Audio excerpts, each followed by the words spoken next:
Hi there.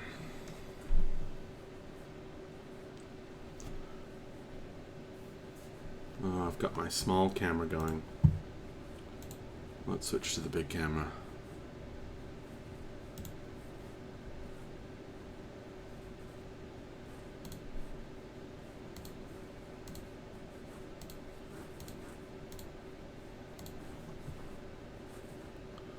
Just a second.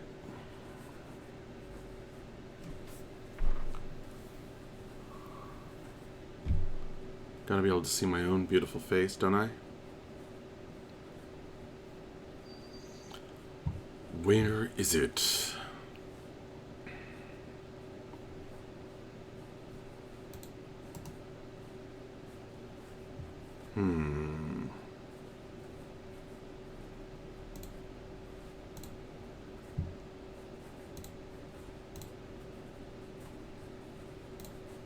There we go. Hi there. Tonight I'm going to do some campaign prep. It's about 2 hours after when I usually stream. So I don't know if anybody's going to come hopping in, but if they do, that'll be fun. Or you can watch this later. Let's see.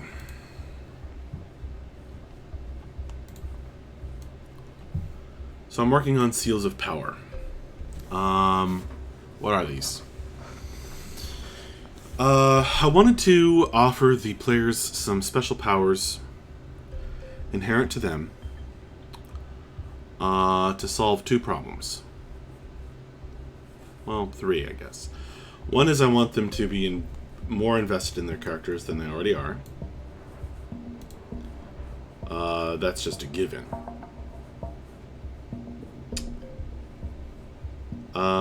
Number 2,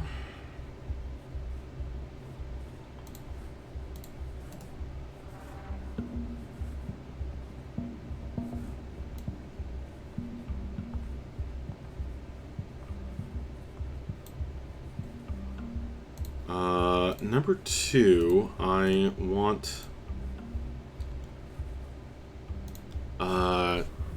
want to give them a reason for some downtime,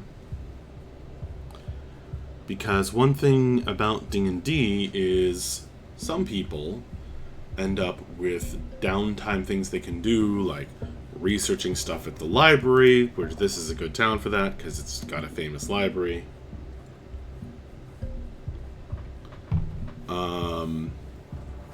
Or, the wizard researching some new spells or whatever. And other players don't, and so what ends up happening is people don't do downtime. And it always bothers me when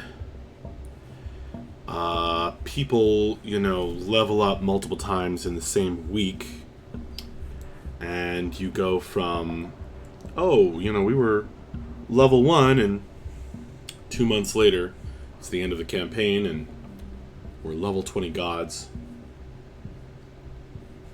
It feels like, it feels cheap. So downtime becomes a thing. And I also want to have a reason to go through the calendar more. Spend some time, start to feel, I think it'll make it feel a little more epic if there's lots of time going into these things. And reason number 3... reason number 3 is I want to give the players something to keep in practice with. To make them feel... I thought about having the players saying, alright, from here on out, you've got to level up. In order to level up, you need to do some downtime. But that feels lame, because it wasn't established previously in the campaign, and it would make people feel like I was taking something away. And I don't want it to feel that way. I want it to feel like they're getting something new. So, best way to do that is to give them something new. So I came up with the concept of these seals of power. You know, seal like a stamp, not like the animal. So to seal your power, you need to do a certain amount of training. And then it's active for a certain amount of time. And so keeping in practice, it's not just a matter of experience that makes you powerful, but keeping in practice with your powers. I think that lends a certain verisimilitude. But more than that, you know, as I mentioned, the downtime, feeling epic, something to work towards and kind of feel that their leveling has more of an impact. Be special. So I'm creating, so the way that I have worked this out is you don't get Seals of Power until level 4. In no small part because the party just became level 4. And I thought that that would be a good, you accomplished something kind of feel. And I'm going to hand these out. I'm currently thinking maybe every even-numbered level. You generally get your cool stuff in D&D. I mean, you get it's always cool stuff on every level, but it tends to be the odd-numbered levels for spellcasters when you get access to a new level of spells. And so, even-numbered levels for the Seals of Power. I might not want to do that many because I'm creating a unique one for every player. For every character.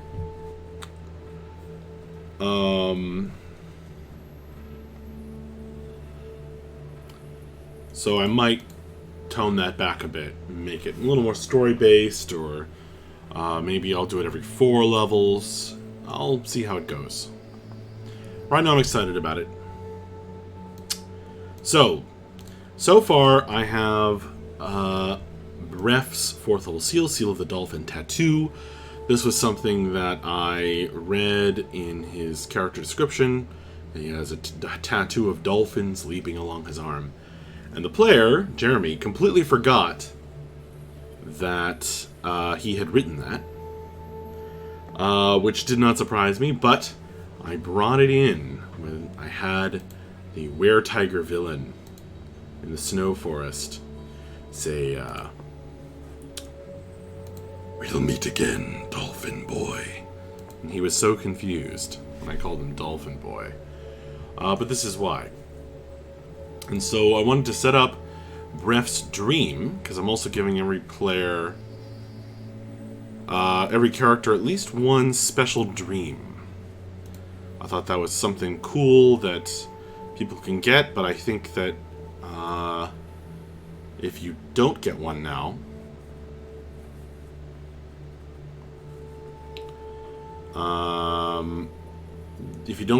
then you start to feel left out. So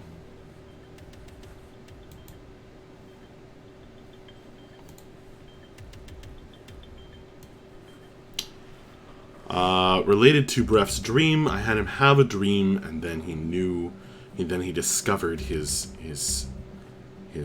tattoo had power. That happened on stream. I talked about the Seals of Power off of stream because I forgot. Spend 1 hit die. Now the other thing I'm doing with these Seals of Power is I'm giving the player something else to spend their hit dice on. I think everybody kind of noticed when in 5th edition, when they came out with, this resource of hit dice, that often doesn't get used. And so people don't necessarily feel that it's valuable. Either because they're getting magical healing, or something else.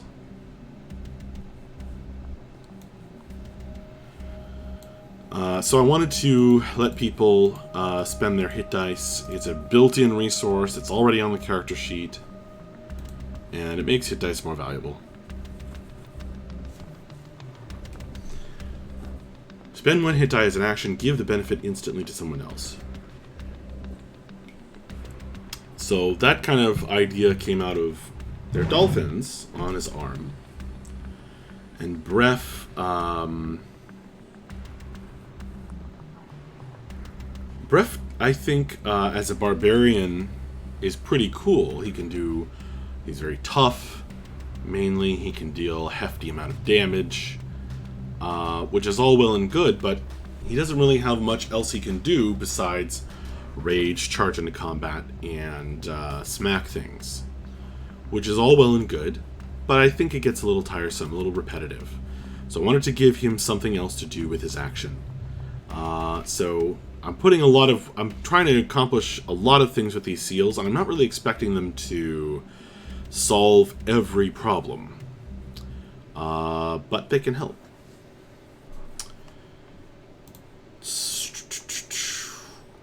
And I think it'll be good to have more healing options. Hi, Karasthina.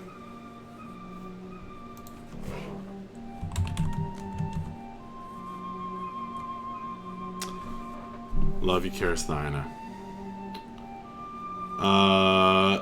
Aquitus's 4th level seal. Seal of Fire and Shadow. Spend one hit die when casting a fire spell. Do 1 necrotic damage every die of damage dealt. 1 week communing. Active for 1 month. So, this is the next one I'm going to introduce. Probably pretty early on next session. Hey, Taladar. How you doing?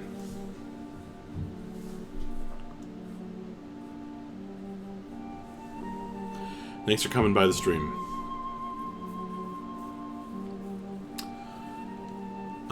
So the idea behind this is partly inspired by the player. Paul came to me and wanted to re-theme one of his spells. I think it's the Armor of something spell that Warlocks get, and it's Icy.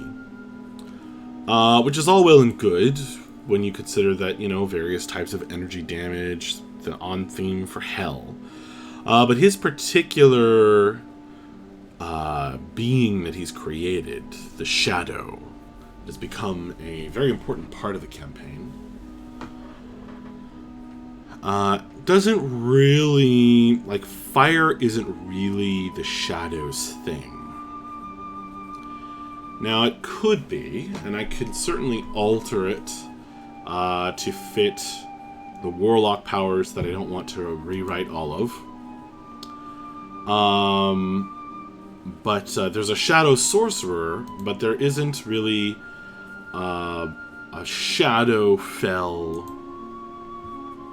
theme for Warlocks. So he wanted to kind of retheme it, and I said, perfect. That is going to fit in nicely with something coming up. And that's what this is going to be. This is going to be helping him retheme his character with the Seal of Fire and Shadow. Spend 1 hit die when casting a fire spell. Deal 1 necrotic damage for every die of damage dealt. I think that's rad. I wonder if instead of 1 necrotic damage for every die of damage dealt, because that's going to base it on... Deal 1 necrotic damage. How about... Deal necrotic damage equal to the hit die roll.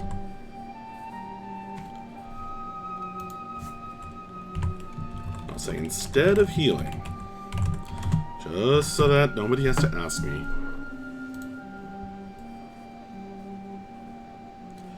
That makes it a lot weaker. when we're talking about like Fireball, for example. It makes it a lot weaker by the numbers. Excuse me. Beg your pardon. Makes it a lot weaker by the numbers, but I think it's going to feel better.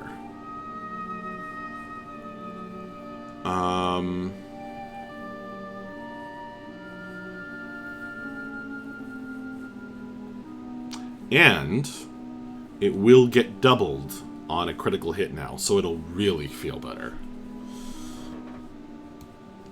I think adding in necrotic damage to his fire spells is a pretty neat re-theming without massively changing anything. And I kind of want to encourage Equitas, the Tiefling Warlock, to do damage. Feels right. So I'm giving him more damaging power. His magic item that he got at the start of the game already increases damage, and I'm fine with this. I don't mind him being a heavy ranged damage dealer, because the party kind of lacks that.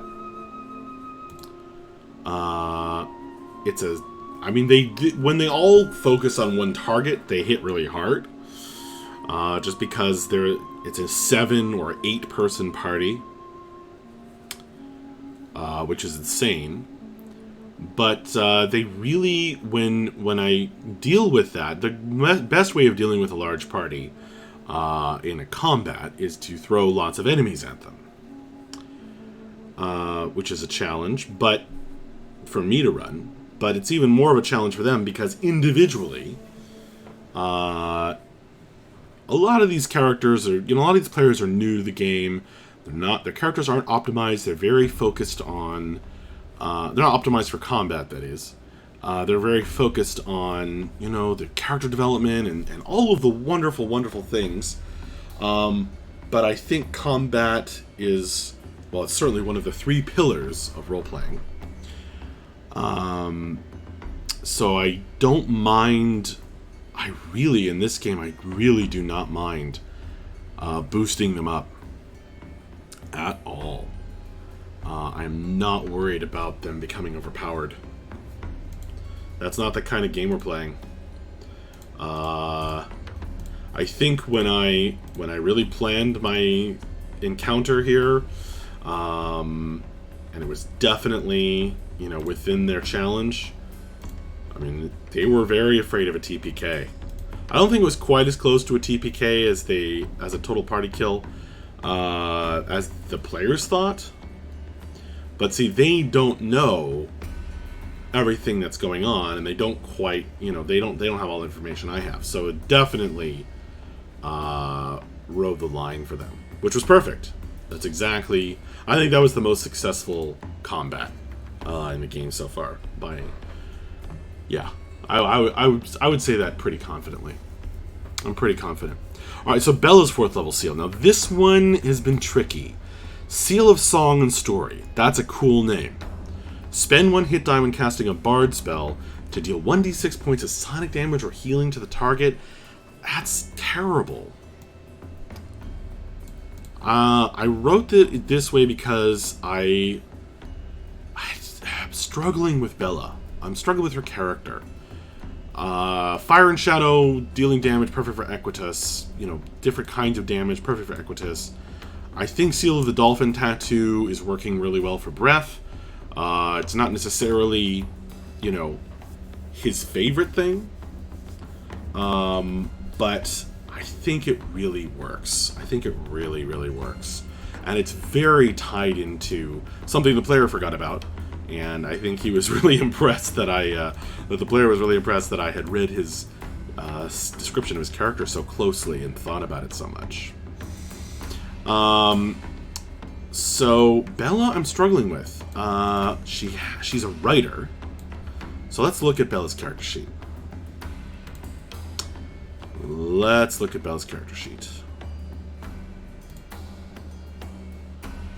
Alright. We've got to get her to change her art, because we have some original art now. And that was just something she found online, I think. Her cantrips are Vicious Mockery, which does what? Must succeed to say 1d4 psychic damage, and has disadvantage. Ooh, that's pretty good. But she tends to not use that so much anymore. Occasionally, but mostly she's using her longbow because it does more damage. And I just gave her a magic longbow, so I was like, you know what? I'm just going to encourage the things the players want to do. She's already leveled up her character. Oh yeah, she just leveled up to level 4. So she has second level spells. And she has more slots now. Silence and Heat Metal.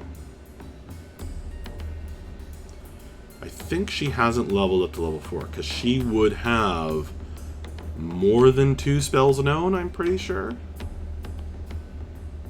Yeah. So she never really uses this. Heat Metal. But she's got a hefty damage. Heat Metal is nice. It is not bad damage. It's slow. 2d8 when you cast the spell. Not great for a second level spell. But then bonus action to cause this damage again in each of the subsequent turns. You can cast. It's really nasty against armored targets. So you can't really take the armor off. And then you can kind of get enemies to drop their red hot weapons. That's also the good as well. Disadvantage as well. If it doesn't drop the item. Okay, that's good to know. Does it get a saving throw every round? Or is there no saving throw? Oh, Constitution for half damage. No. Wait. How does this spell work? How good is this spell?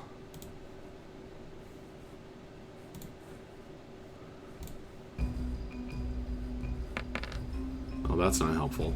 I was hoping for the text. Okay. So, it gets a save.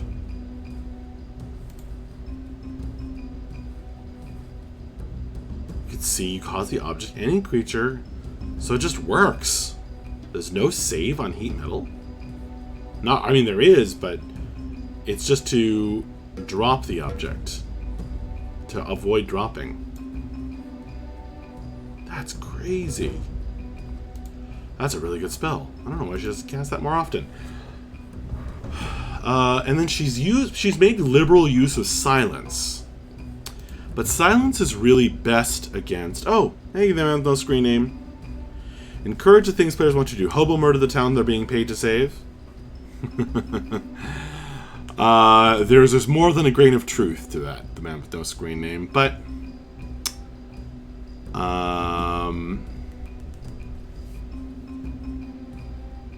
I don't think that's what I'm talking about here. I don't think these players are super motivated to do that. They're mostly new players, and they're getting the full, proper introduction to the game. And hopefully, I think, if there's characters they care about, and if they're invested in their own characters, they're not going to do that. Especially since it's not the gaming culture I'm promoting in this game. Alright, so her first level spells are Charm Person, Hideous Laughter, both excellent enchantment spells. She may get a chance to use Charm Person, finally, in Arkne, now that we finally made it to a bigger town. Which I will probably call a city at some point, even though I keep telling the players it's not a city, it's a bigger town. Fairy Fire is a really good spell. Okay, so they're mostly like enchantment spells. Healing Word and Heroism. They're almost entirely enchantment spells. Interesting.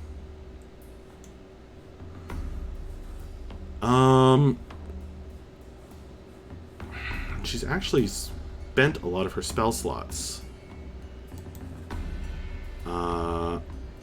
Which is surprising. I think she didn't refresh them after the last rest. Saying the balance between those two is what you're aiming for.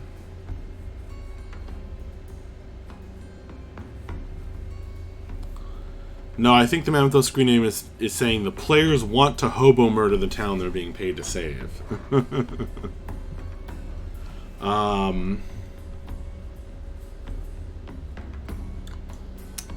I mean it more generally than that.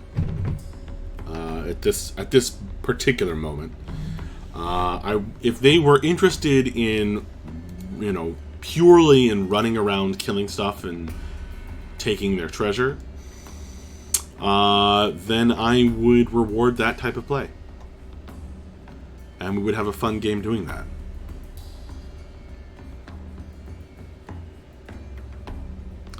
Do the good things, but loot the good stuff, says the man with no screen name.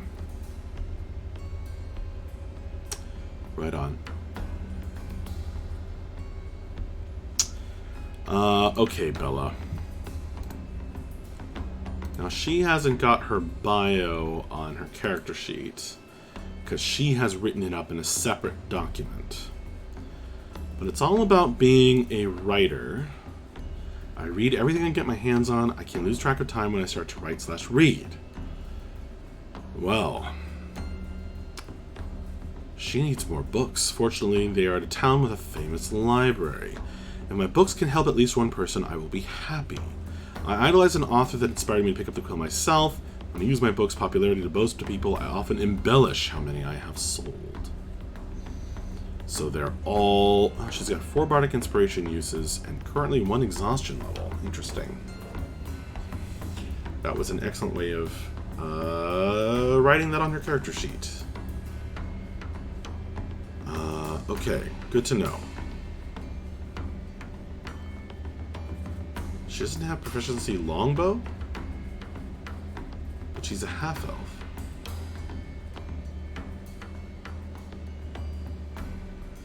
Half-elves don't have longbow proficiency? Oh no. Wait a minute. She's got +2 dex.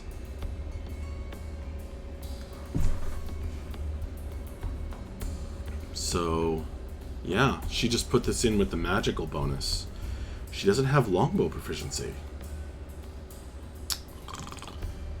How did I miss this?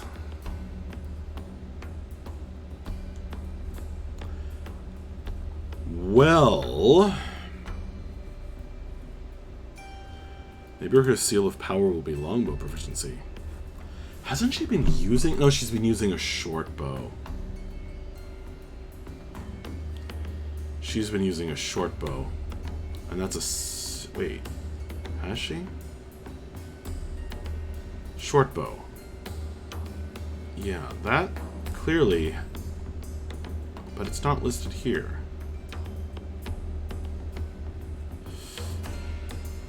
Oh, I'm very confused.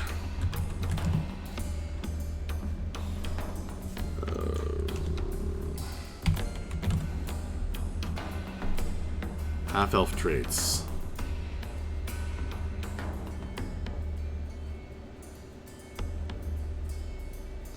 The chaotic bent of their elven heritage. Faint ancestry.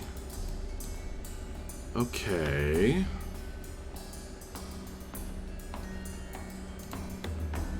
So I guess being a bard doesn't give it to you either?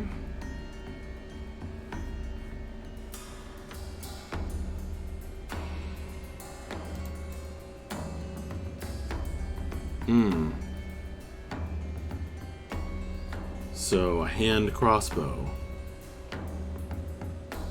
rapier, longsword, short sword.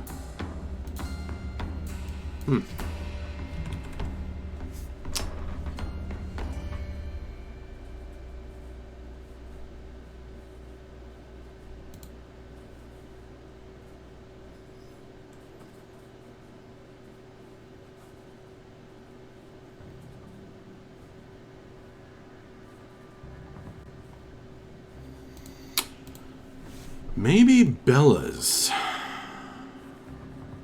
seal should be getting proficiency. It's lame. That's lame.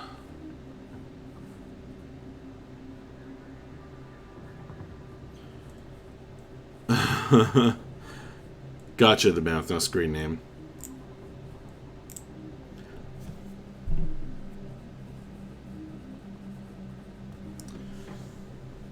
Gotcha. I like that line, too. Sure, Sheriff, I'll stop the town from being nuked, but I will steal all the stuff in the process.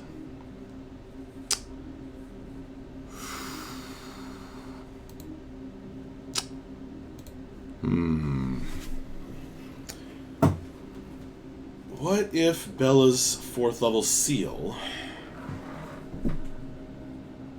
What if Bella's 4th level seal was somehow giving her proficiency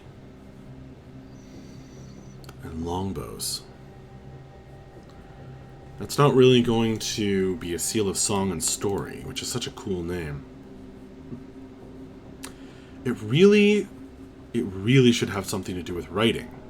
The problem is that writing isn't necessarily obviously applicable to combat. Oh man, Bella's hard. Bella's really difficult. I'm gonna have to come back to her. I'm not happy with this. This is lame. This is not appropriate to Bella. It's just what I came up with at the time. I was just kind of jotting it down. Right. Crim's 4th level seal. Seal of the Nether Hunter. Meh, that's not good. Spend 1 hit die when casting elemental spell to change it to another element. Earth, air, fire, and water. So this is themed to the villain of our Dragonborn Sorcerer's backstory. Oh, what just happened?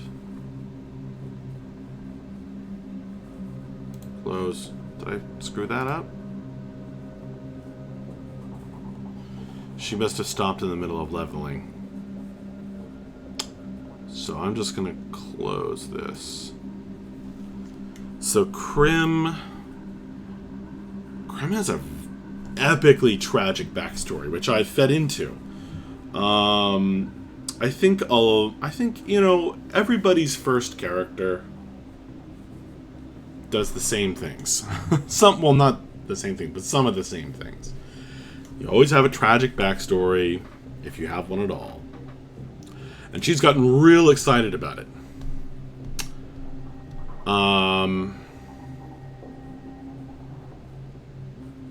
And I think if I played into that more, that might be better than playing into the villains, who are these elemental villains.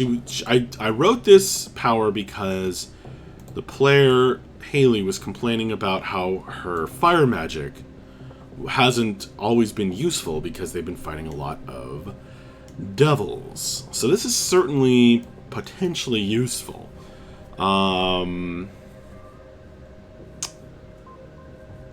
But I think it's bad theming. Yeah, it's bad design because it's bad theming. She wants to throw fire. And I should encourage that instead of saying, well, you know, now you can not be sucky. No, that's not what I should do. Not at all what I should be doing.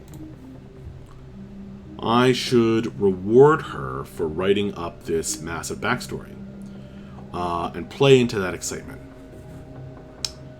So, Seal of the Golden Scales would be pretty cool. Seal of House Val. Purple. I wrote this. Because I'm thinking about... I've already given her a dream, which was kind of a major turning point in the player's discovering of some kind of plot in this highly randomized and all over the place kind of hex crawler game. I'd make a Konosuba joke, says the man with no screen name, at Crim's expense. I'm not sure if everyone's seen that anime. I'm afraid I probably wouldn't get it.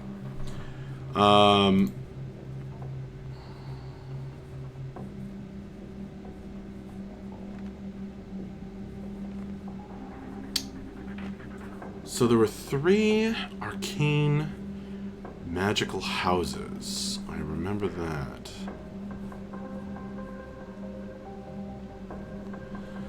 So let me play into that. Now I won't say House Vale because Haley has indicated to me that lots of her massive backstory, detailed backstory, she wants to keep secret for now.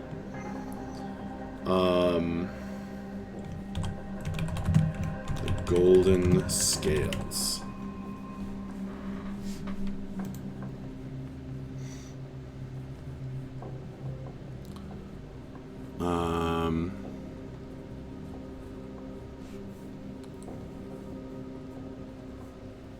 The class system. Now, she didn't call it a caste system, although that's essentially what it is. This would be a little long. Seal of the Golden Scale Caste?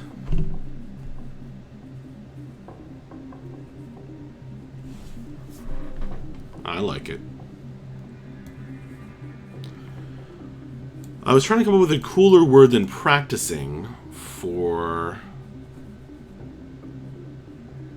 sorcerer, but I couldn't think of anything.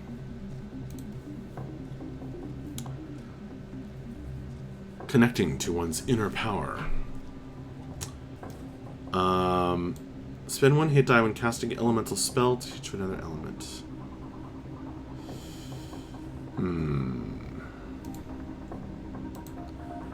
She likes to hurl damaging spells.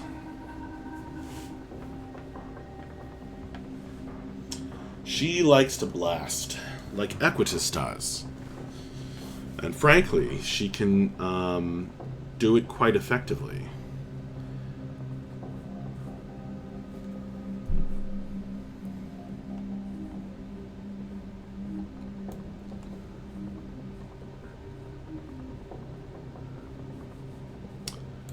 And she has... So when we hit die, when dealing fire damage to...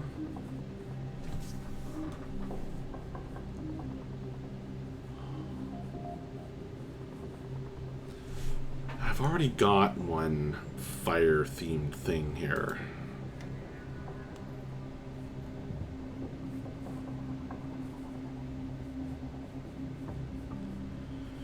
The other thing she likes to do is get up to shenanigans using her high in charisma. So I could do something with that.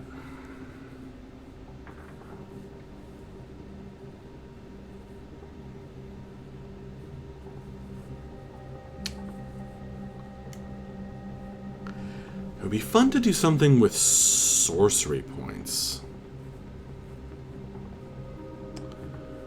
But those are already so flexible. She can do so much with them that I'm a little worried that more sorcery points might be a little too strong.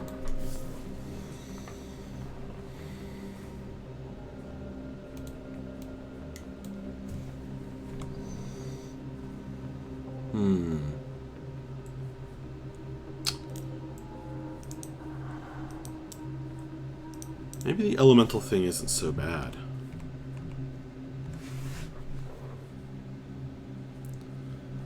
So with this stream, you're just righting some wrongs. Oh, I don't know about that. The man with no screen name? Maybe. Maybe that's what I'm doing.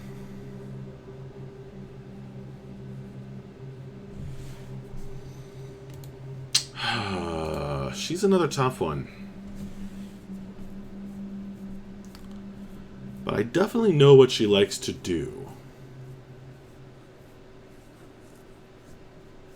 She likes to throw fire at things.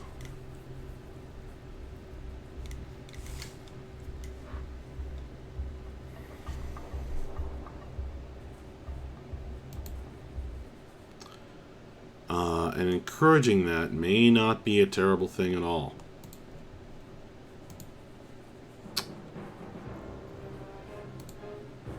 I'm just wondering if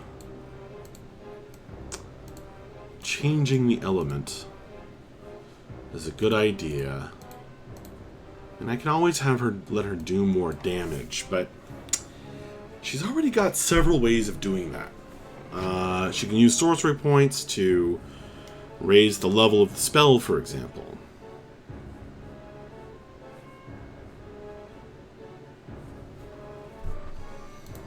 None of these music tracks are making me happy right now.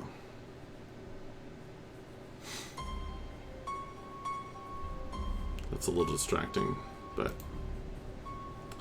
it's fine. To change it to another element. Well, what the hell is water damage? Should I change that to... I mean, air is also not a type of damage.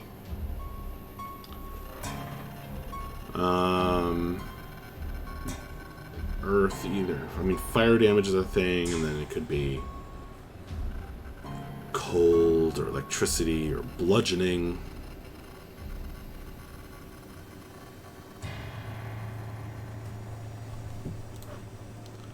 This music track's not doing it for me either. What else we got?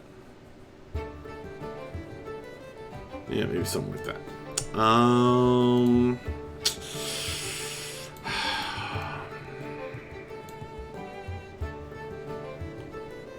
What else about her backstory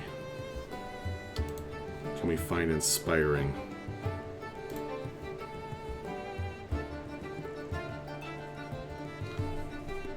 There's the caste system. Did not want to be a politician or freedom. She's got a magic crown. Hey, Swazi, how you doing? Thanks for coming by. Making up some power, some special homebrew powers to give these players of mine.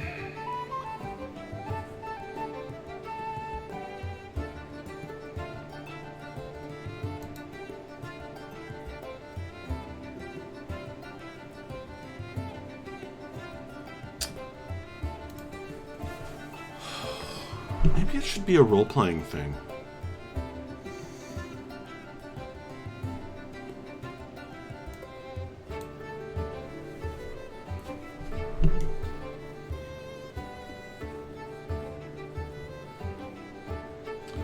Something, I mean, I already gave her the magic crown, which I let her have advantage, because she can spend charges from to get advantage on any charisma-based roll. You're well, and nice to see some familiar faces. Awesome, Mr. Swaziland. It's good to see you too. Absolutely welcome.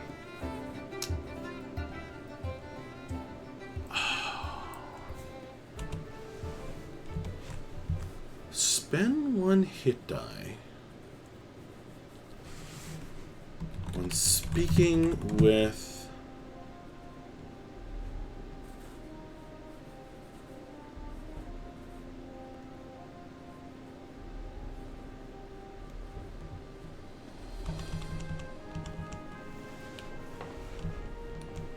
it's not really going to make sense.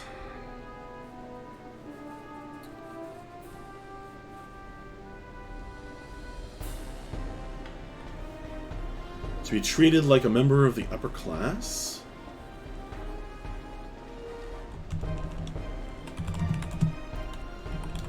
Treated as a member of the nobility.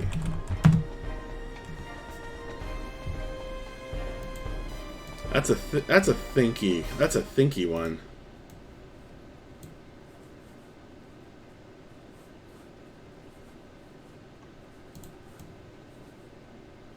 Weird, man. like magical mind control. I don't know. Let's move on.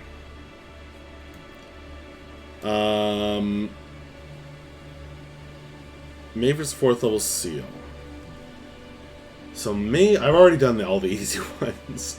Mavra, Mavra's a dwarf fighter. And we don't know too much about her.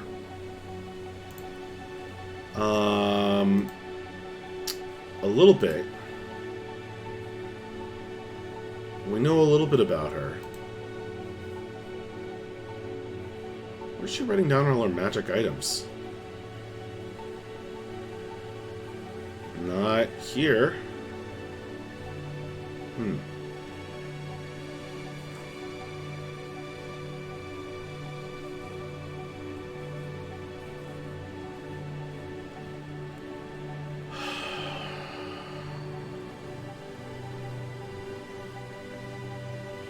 She has lots of hit points. And a high armor class. She is tough as nails. Dang. 19 armor class. 57 hit points.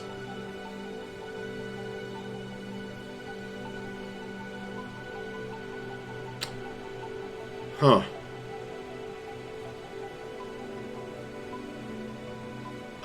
What's second wind do?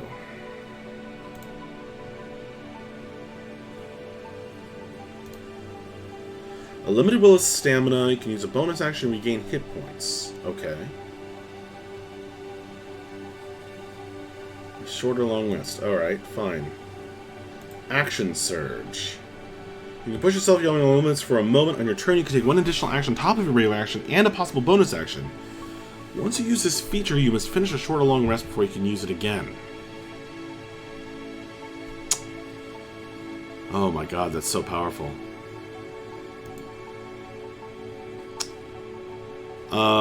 Well, what if I let her do that more than once? So she could be a badass. She didn't write down personality traits, ideals, bonds, or flaws. Now, she has an interesting backstory. Let's check that. Let's check that. I already did all the easy ones. I should have saved the easy ones for the stream.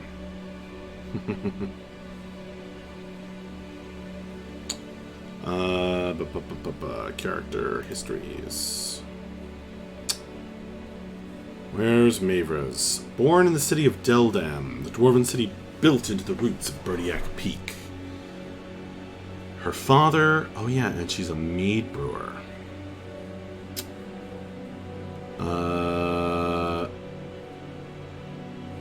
Now, mead hasn't come into the game much.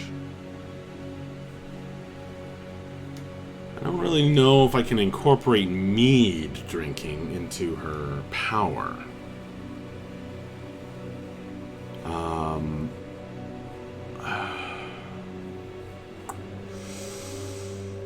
It's an interesting backstory. I love the, you gotta love it when players give you, when a player gives you a knife. It is your duty to stab them with it. Diving deep into the backstory, I like it. Well, absolutely. I mean, that is part of the point of these seals of power. Is it makes the characters more unique. It makes it more special. It's as I said at the start of the stream, which we're here for. The number one reason to create these unique powers is to make the players more invested in their characters than they already are.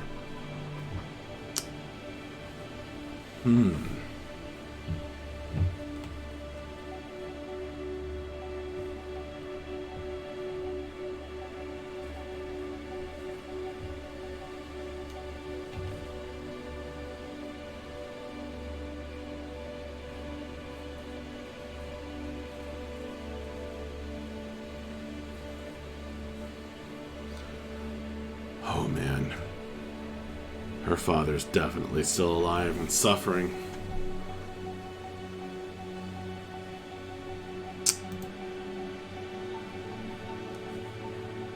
Because that is going to twist the knife the best.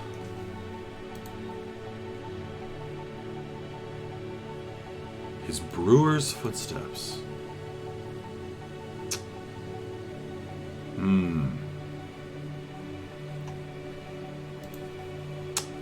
I'd like to encourage Mavra to do some things other than run up and hit stuff. I know that's what fighters mostly do. But she's got acrobatics, she's got insight, she's got perception, which is, you know, always good, and persuasion. I've never... Has she ever rolled a persuasion check? I don't think so. Brewer supplies and tinker's tools. That's pretty cool. And she is by far the richest person in the party because she took 2 handfuls of coins from the dragon's lair.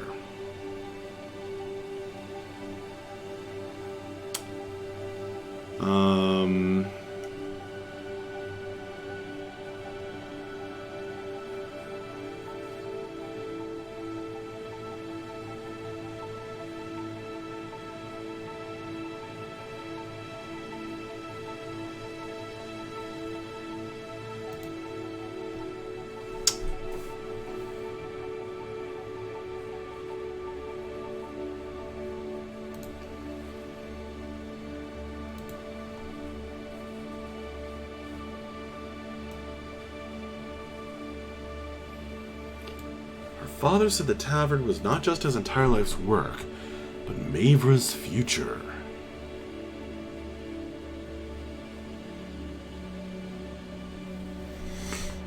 Her mother's a mercenary.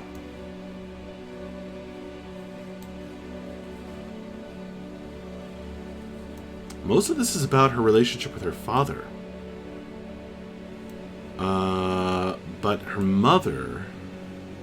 It's the one that actually taught her how to be a fighter. Perfect.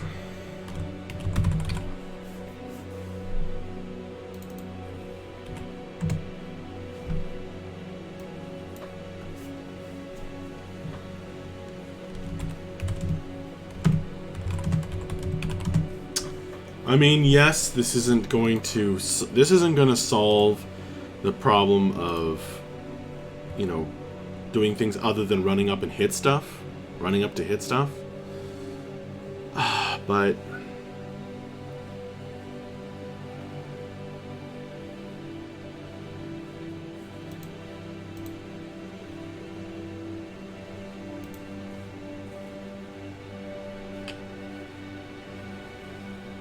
But it is cool.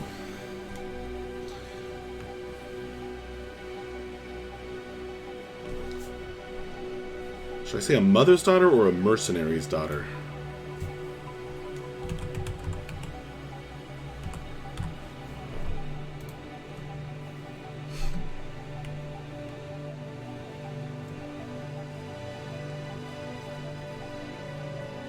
Yeah. Spend 1 hit die to regain 1 use of an action surge.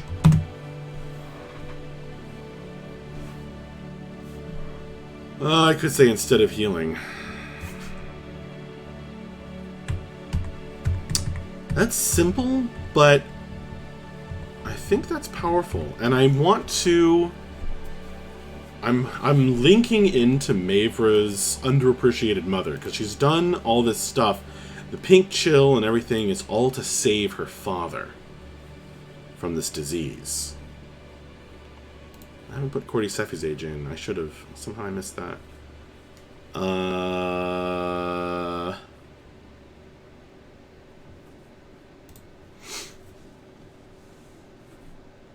This is short. It's simple. And it's going to be very strong. This is really powerful. And I'm okay with that.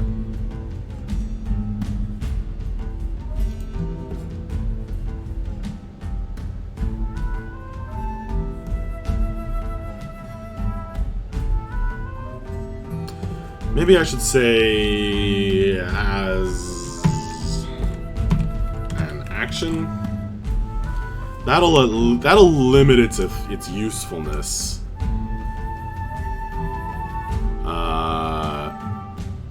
In combat.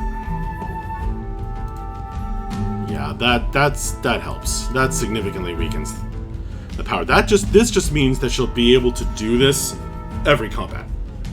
Because they're never going to have more than 4 combats in a day, and this is a way more powerful use of a hit die than healing. Way more useful. So this just means she'll have an action surge once every combat. And I think that's fine. I think that's fine. And then maybe multiple times in combat. If need be. If she's like running to get to something. Yeah, that's good. Yeah, I think that's good. She can use it during combat. It's going to make her way more powerful. And that's fine. I haven't had problems challenging this party, really. Even though it's enormous! 8 players when we have a guest star. Which we'll have another one next session, by the way.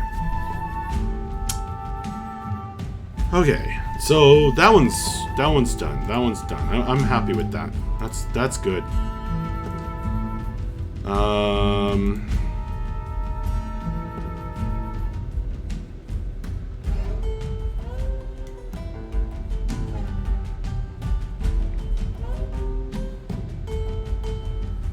The really crazy thing about Breath's seal, and again, I'm happy with these being powerful because I want the players to spend downtime. I want these to be more than worth it.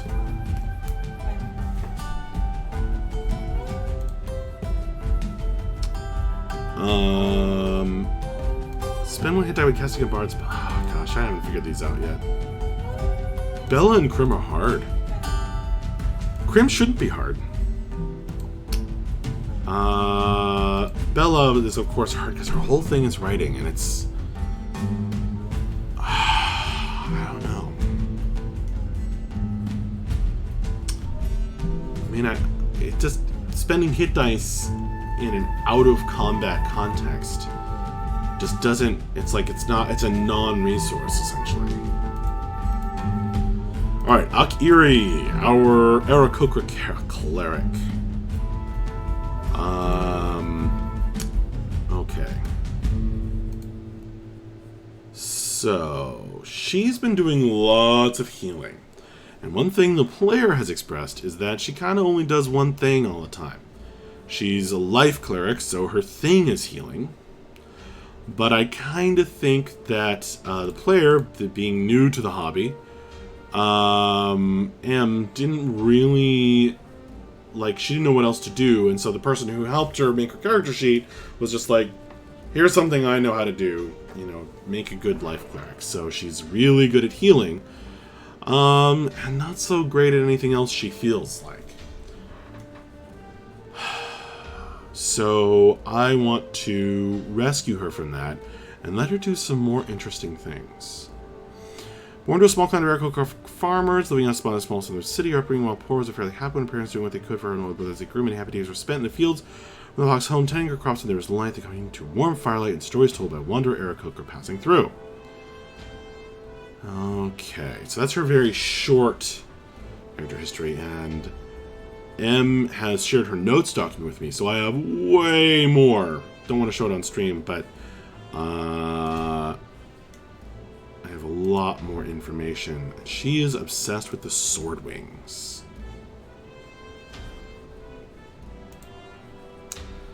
So, but I want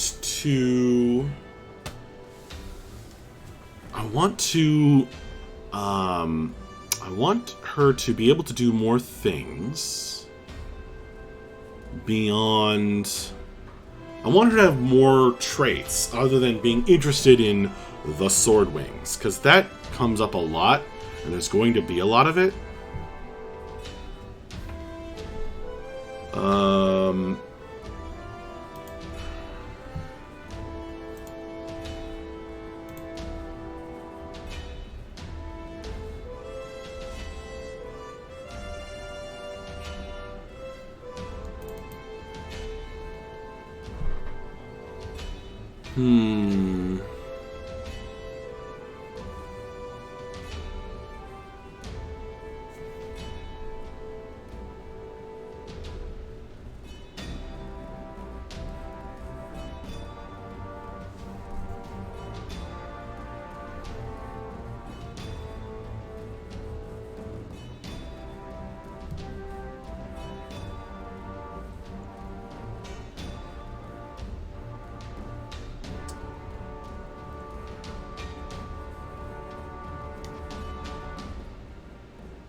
She's got the curly feathers, curls, which I've incorporated into the game as a very significant element. The frilled.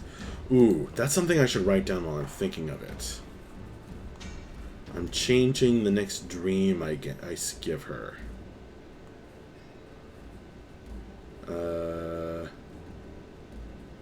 Dreams. Here we go.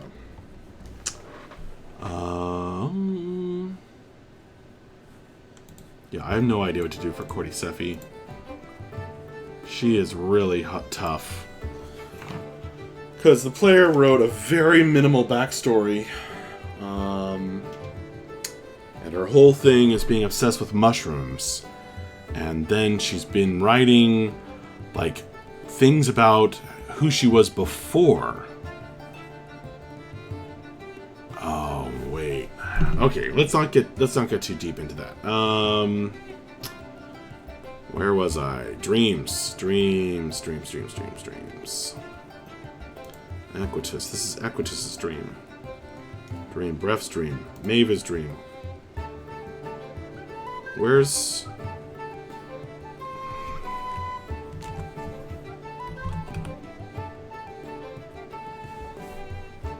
something is...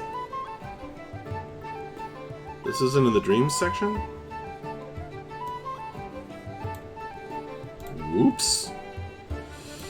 Let's get this to the right location in my notes. There are... The good part of having notes all in one document is...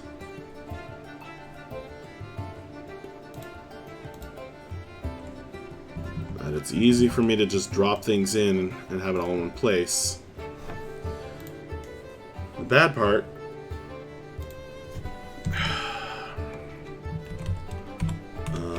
is that things sometimes get a little disorganized. And that's fine. Go back and fix it later. Okay. Arkne's dream. Your vision is marred by storm clouds. Swirling, billowing, blowing, spinning in the titanic forces of the wind. Rushing past you, great beasts of the sky that rush past twice. That stream by in long, long minutes. Their teeth, beaks, and claws, mere columns and wisps of thick, dark cloud. Something smaller, darker, a feathered shape. Armed and armored, but unclear through the thick, roiling clouds, rushes past like a streak of dark lightning. You hear a call from below, down on the ground, out of sight, a voice like rocks cracking together, deep like an earthquake. Oh, I should do a...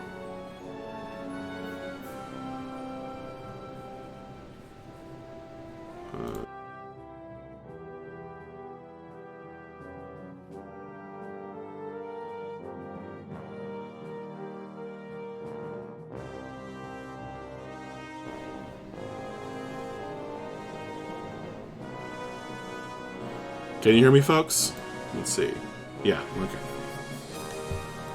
Accidentally closed the voice spawn program. I should do a funny voice for that. The ones called Ekark and Shadir. are hollow now. That's a little too on the nose, yes? Are mine now. The scars expect their reward from you. A different voice replies from the air behind you, just out of sight in the billowing storm clouds. This voice, male, strong, powerful, is arrestingly melodic. Nay, friend, for the prophecy is not yet undone. Your cult must wait a little longer.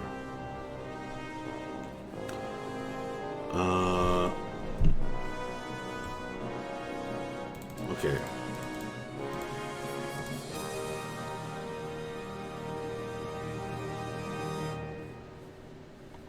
Alright, so I'm changing the ones to the frilled are falling. Those called Ekark and Shadir are mine now. That's pretty good. Control F is your friend for lost words. Yeah, no kidding. Thanks, Swazi. So... I could say Seal of the Frilled. Ooh.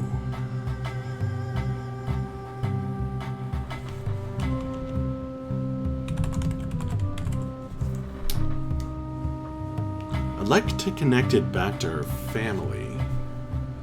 Her parents, her brother, Shadir. But maybe that's enough.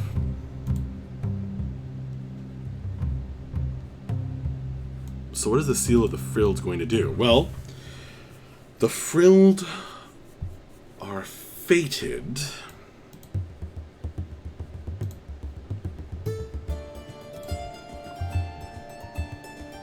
Oh, she replaced her art. This is original art, which you can see on the Discord. If you go down, there's a link to the Discord for this stream, where the players go and hang out and post all of their original art. So M actually drew this, and that's on the Discord as well, for her character. Have you done any voice acting? Only as a dungeon master, Swazi. Whoops, I didn't mean to paste this down here. That's pretty funny. I think voice acting would be fun, and I think I would be okay at it.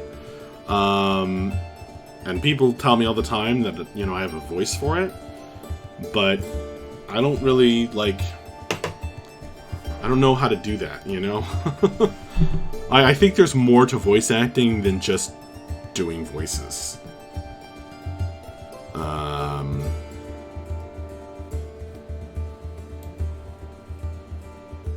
I don't know. Okay, she wrote a ton of stuff. I'm idealistic, cheerful, and spontaneous. Always find the positive bad situations, or try to at least. I can be a little socially awkward at times, so sometimes the meaning of my words doesn't come across the way I want them to. I believe the best in everyone and try to make others see the best in their own lives. Sometimes I need someone to believe in them more than they believe in themselves. Ooh, that's interesting. I'm trying to find my childhood heroes and join their ranks as a healer. I know I can be useful to them like that. Naive, young, and very inexperienced, I can be very insecure, and how little I know about the world around me. I can't resist anything shiny. And sometimes I don't understand the concept of owning something.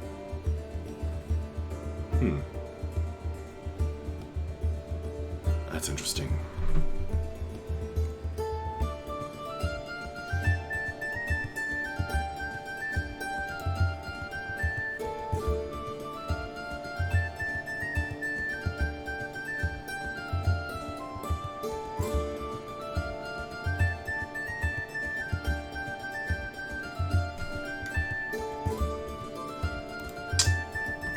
Huh. Oh my goodness. I'll look at all this stuff. Alright, based off the frilled back fridge and feet, Akira's wings are covered in soft, fluffy, curled feathers, colored and mottled green chestnut. Her wings themselves reflect in white, her eyes are glowing. Okay. Golden orange color. Very nice.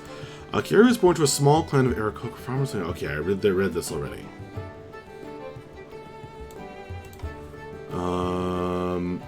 rosary that attaches to a holy symbol, some bronze goblet, charm.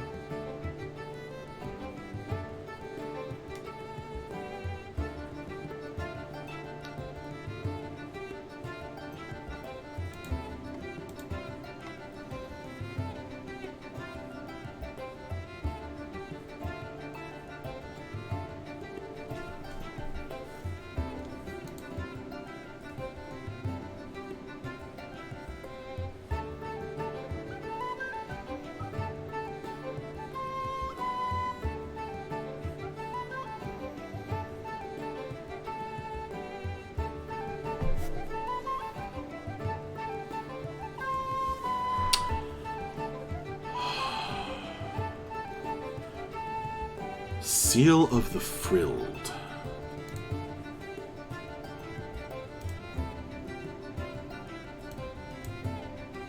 I'm making her character kind of a member of these fated beings.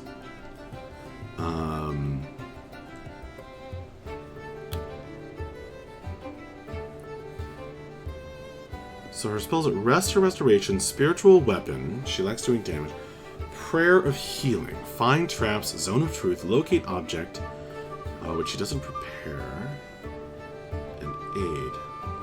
There is no way she can prepare this many spells.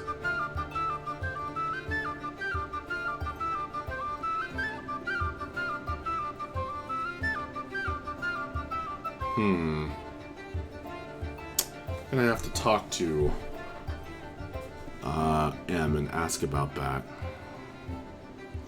Bless, maybe she's... No, I don't understand. Bless, Cure Wounds, Healing Word, Guiding Bolt, Inflict Wounds, which is a terrible spell, Bane, Detect Evil and Good. Well, she's never used that.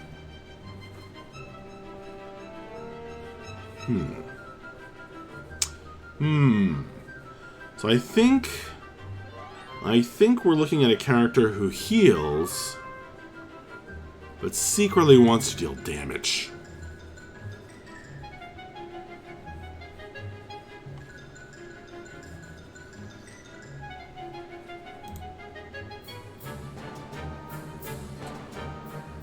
And dealing with fate. Dealing with fate, Seal of the Frilled. I want to introduce the idea, or reinforce the idea, that she is, with her curly feathers, there's a prophecy about her. So this should have something to do with dealing with fate. Now, all too often, I think a lot of fate-related abilities in D&D make it safer, you know, and there's nothing wrong with that, really. It's just that it's always like that.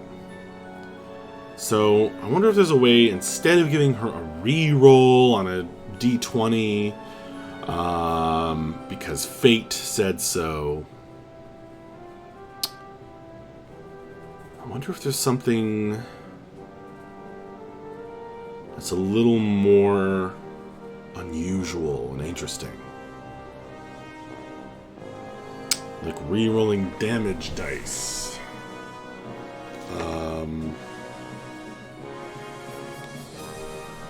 Maybe I can subtly, you know, bring up something else about the Frilled.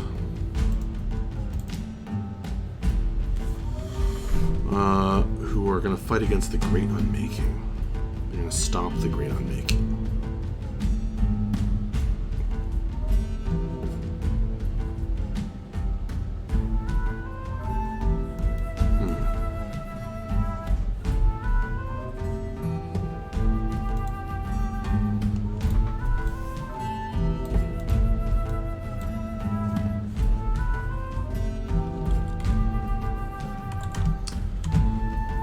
Spend one hit die. And I guess the question is,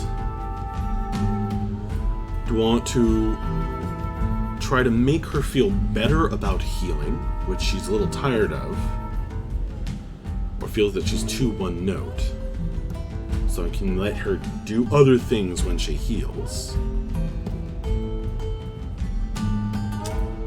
Or do I want to just straight up let her do other things than healing?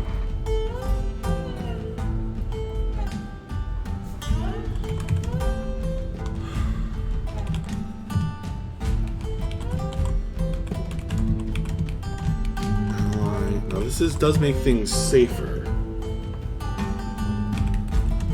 So I'm not accomplishing that goal. To re-roll a saving throw.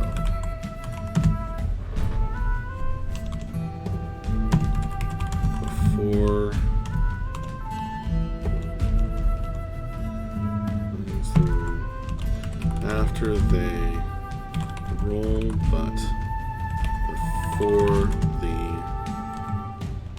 GM declares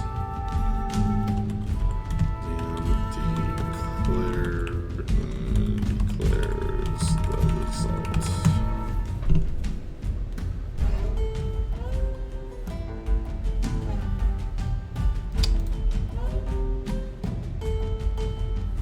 The diagram had a lot going on. Oh yeah, I created that on stream over the course of a couple of streams, Swazi. This is my villain mind map. And this is how I create and inspire myself for a vast conspiracy.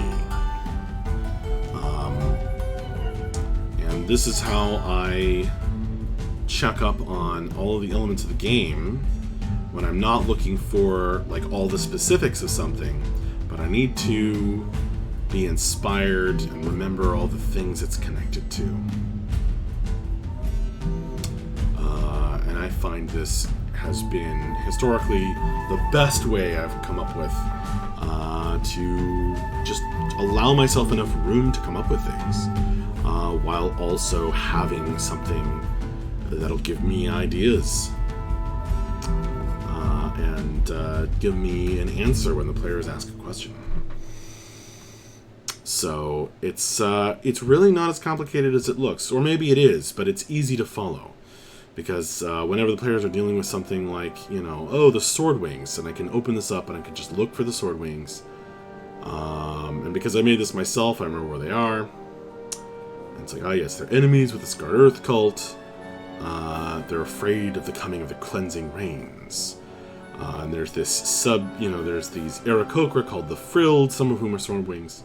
They have this mysterious leader called Daisio, whom we are going to find out more about, but is a major character behind the scenes. In dark ways, potentially. Her character has an Achilles heel. Wasn't that on one of Nash's walls in A Beautiful Mind? Ha. Ha. Ha. Reroll a saving throw. After they roll, but before the DM declares the result. You'll certainly let what's within range. Spend one hit die as a reaction when you or an ally you can see rolls a saving throw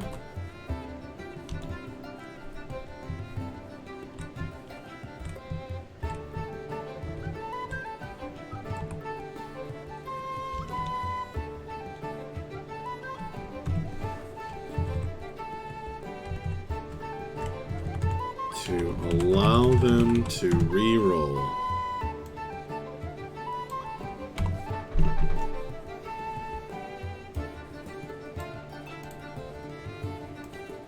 And making that as a reaction instead of free is an important limitation. So it's not always going to be available, just most of the time.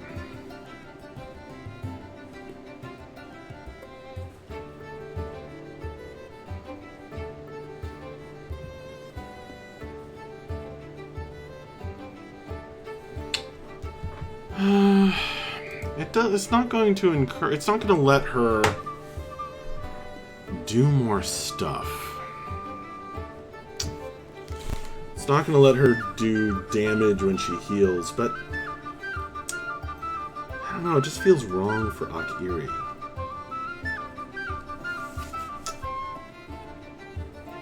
This is a very Arkne-esque power.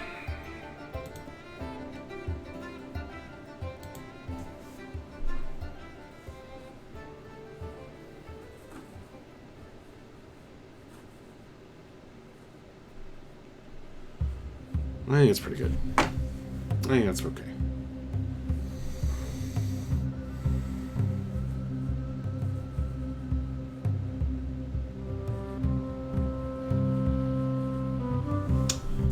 And this is giving me an idea for Bella.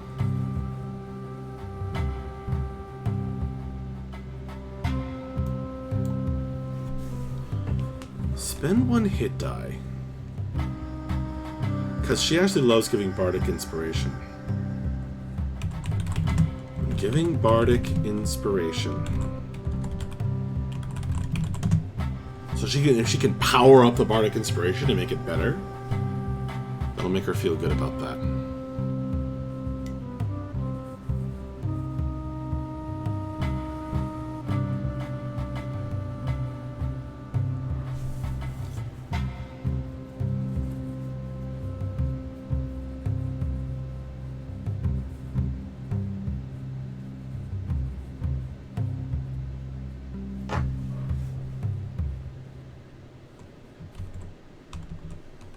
To name a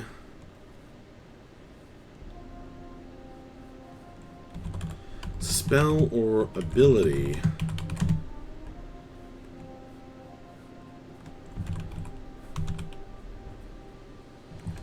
that character used.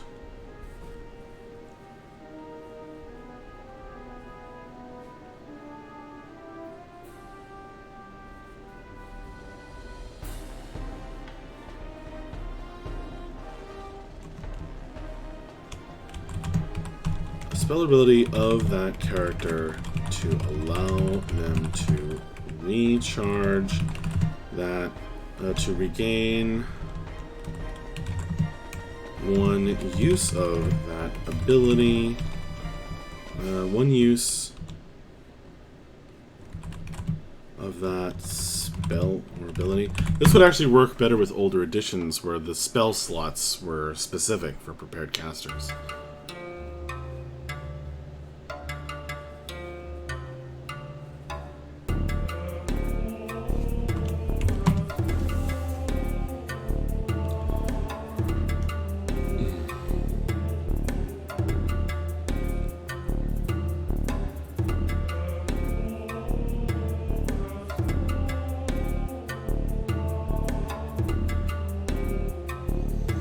I mean, that's incredibly powerful.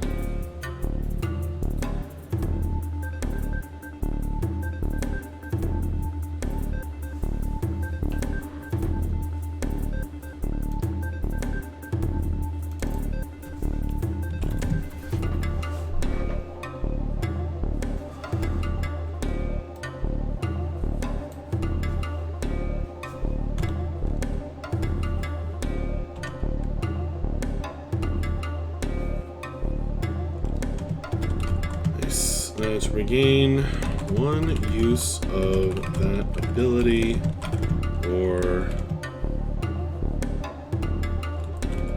the spell slot.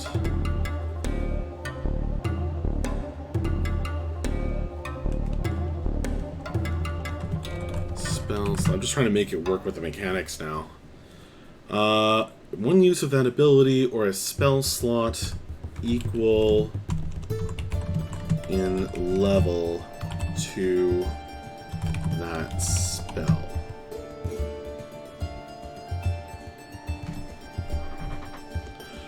Spend one hit die when giving Bardic Inspiration to name a spell or ability of that character, of the targeted character. This is getting really long.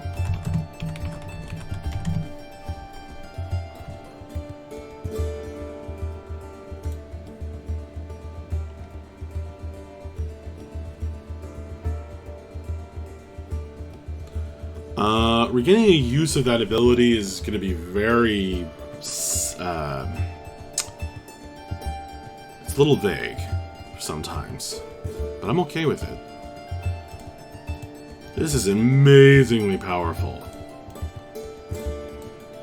And it really puts the focus on bardic inspiration.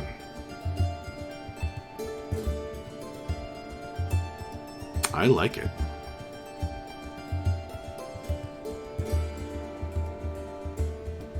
That's really powerful.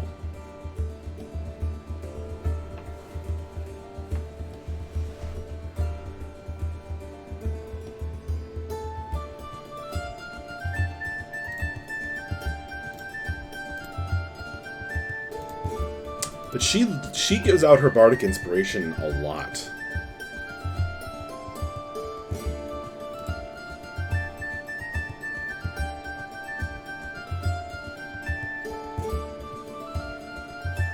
It's really, really strong.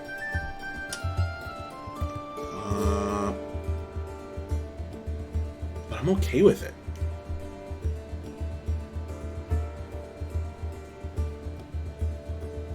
Why not?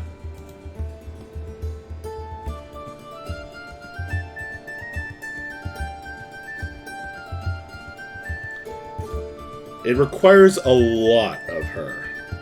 Spend a hit die, spend Bardic Inspiration, and specifically name a spell or ability.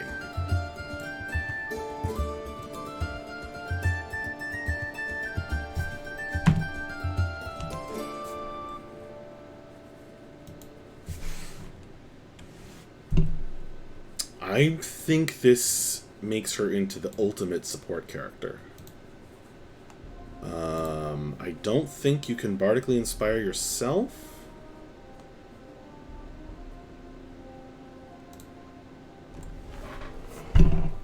One creature other than yourself.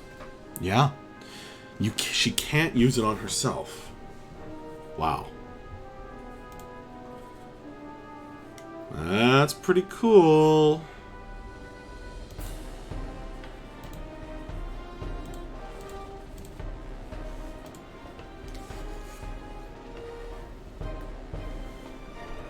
I like it.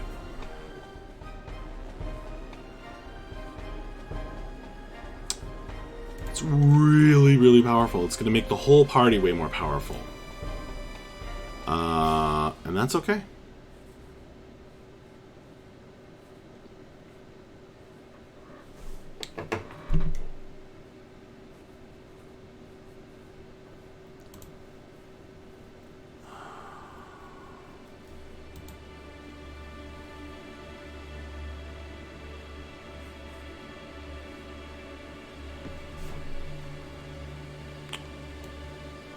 I may need to tone it down.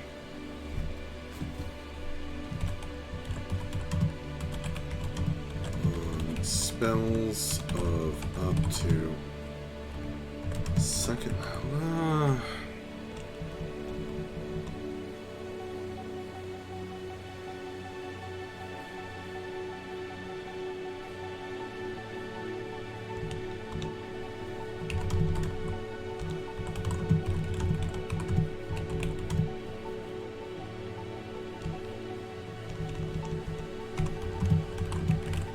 Can't name the same spell or ability twice in one day.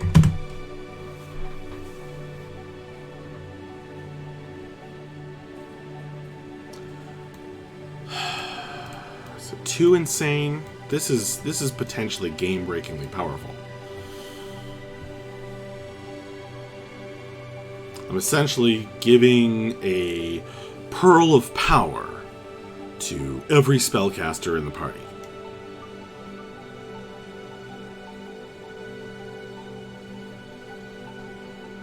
GM Empowerment.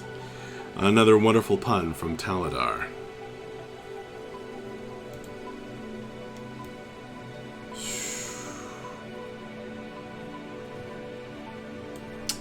It's getting too long and complicated.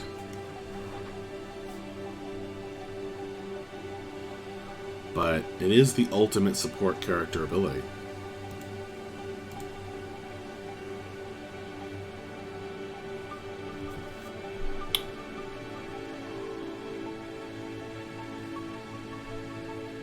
And giving Bardic Inspiration is an action, right?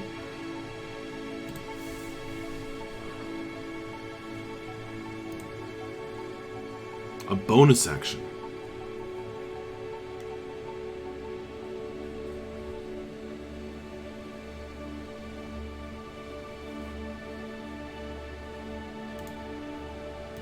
Damn.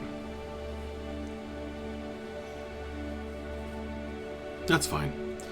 This is an insanely strong power, and I think I'm okay with it.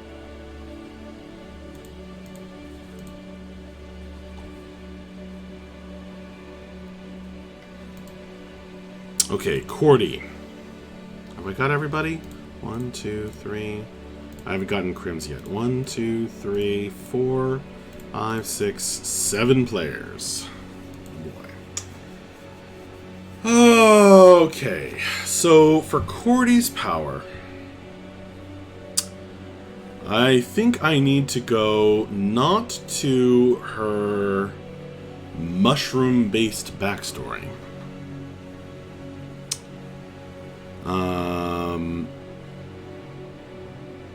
But to...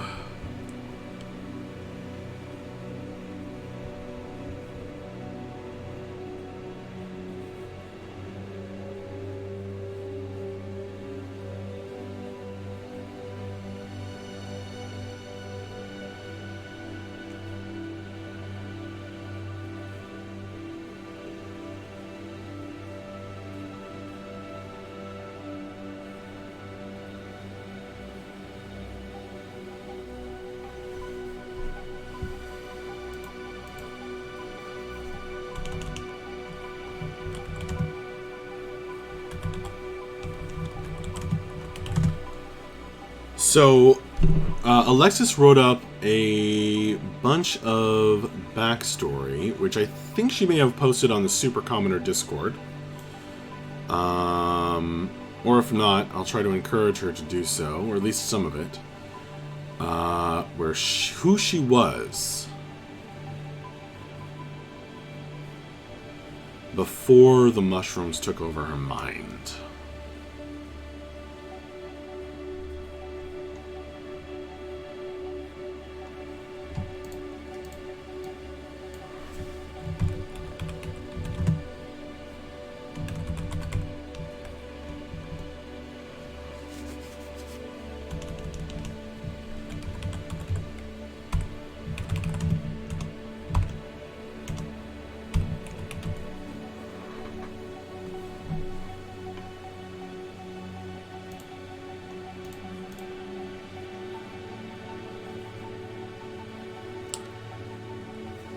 And I think that's pretty cool.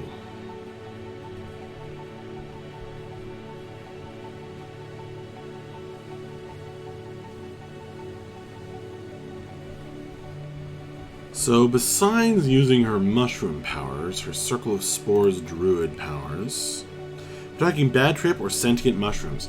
No, she's a Circle of Spores druid who has mushrooms growing out of her very body, and she can trigger them for all sorts of powers. And that's going to be interesting.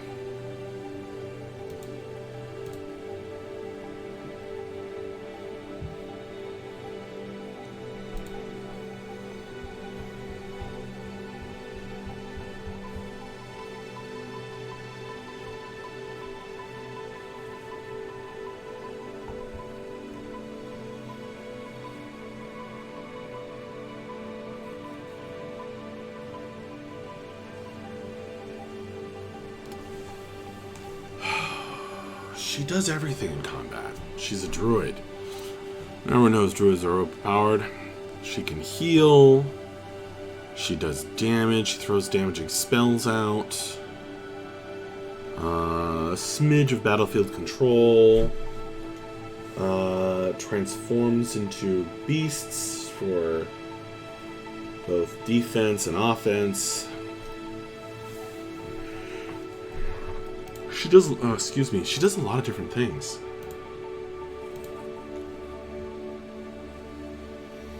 I connect everything that happens to me to a grand cosmic plan. I've revised so etiquette and social expectations that need to with nature, far from civilization, for thinking, inquiry and curiosity and positive progress. I'm still thinking the enlightenment that I pursued in my seclusion, and it still eludes me. I enjoy its delights a little too much. That's interesting.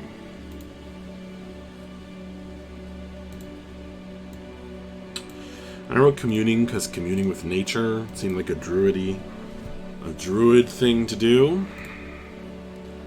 I could say communing with nature.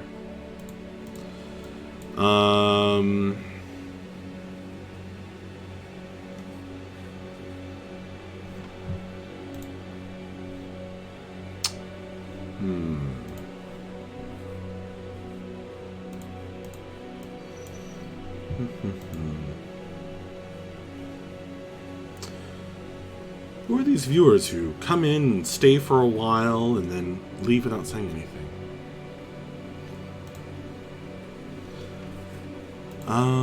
Seal of Eloan that was. So she had a lover. She was not this kind of very emotionless, removed, very distant being with her mind all mixed up by the mushrooms growing out of her brain. So she accesses that. She accesses the Eloan that was. I have to ask her exactly how she wants me to pronounce it. Eloan. I wonder if it's Eloan or Eloan or Eloan. Eloan that was. It should be something to do with life. Maybe hiding her appearance of the mushrooms.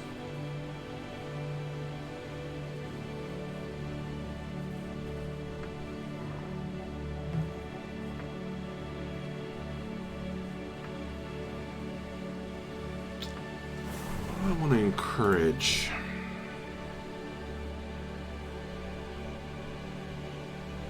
Probably more role-playing. Medicine, nature, perception, and survival. Religion as well. Medicine, nature, perception, religion, survival. 0 charisma bonus. But no penalty either. Okay.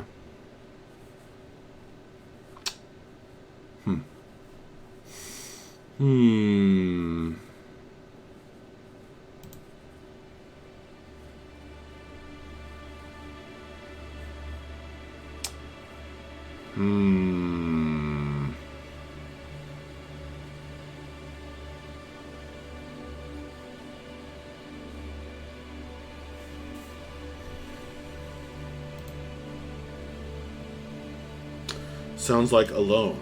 That might be her intent. Alone. Could be alone.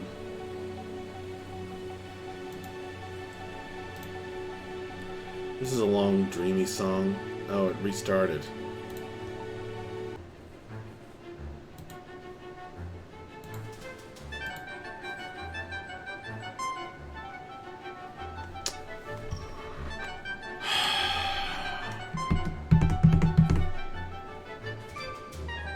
She was a happy elf. She was in love.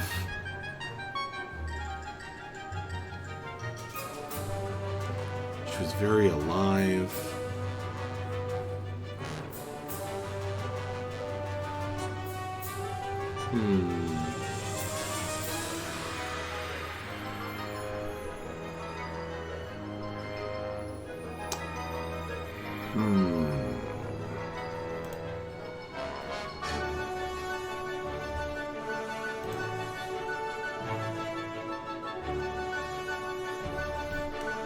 Spend 1 hit die.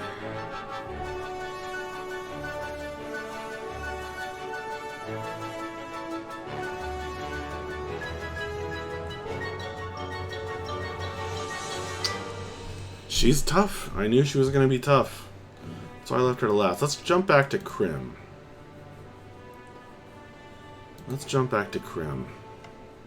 Now, because Cordycephale, I mean, she's named for the fungus that makes ants into zombies. Zombie ants. So she's kind of zombie-like herself.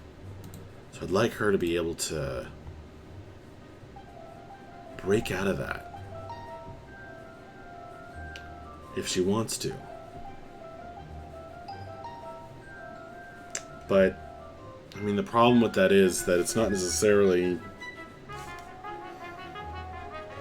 a combat thing.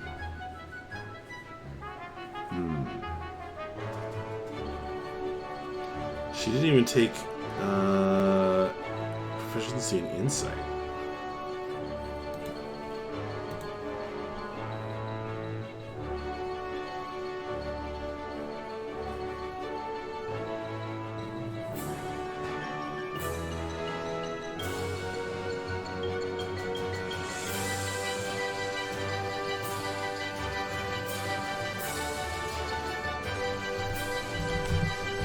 Change your appearance and gain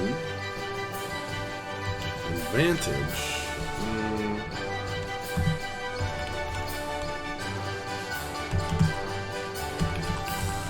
Efficiency in any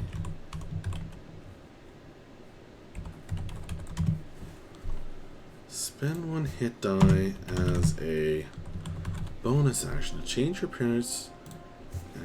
Gain proficiency in any charisma-based roll as any charisma-based roll.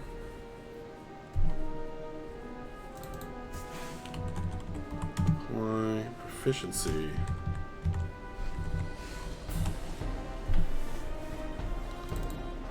Bonus action.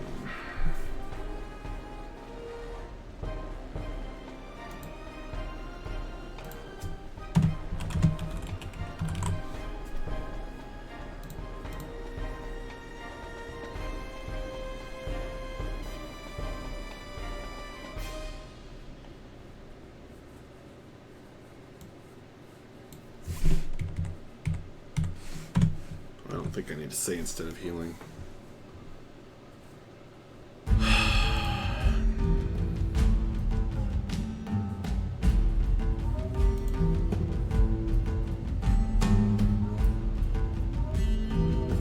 mean, I'll have to explain change your appearance.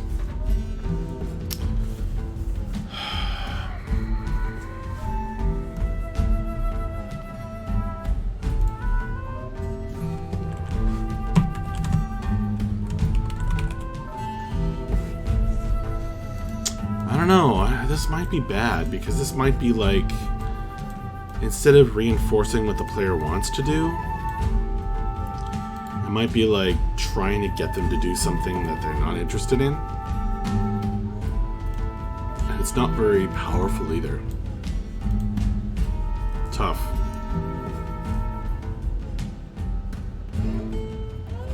Taladar, I'm starting to get burnt out with the stuff from work. That last song was doing some weird pitch shifts that were messing me up. Oh, sorry, you should have said something. This song will get me through the home stretch. Take psychic damage after effect wears off for the onslaught of feelings, emotions, etc. Yeah, I mean, I could do something like that, Taladar, if it was really powerful. Because that's essentially applying like an extra cost.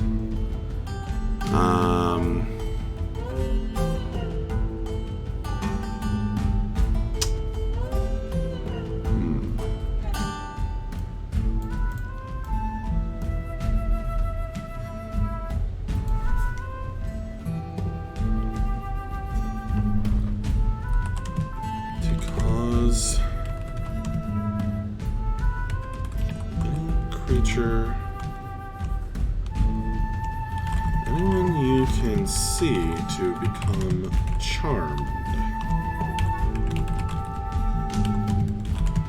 for 1 round.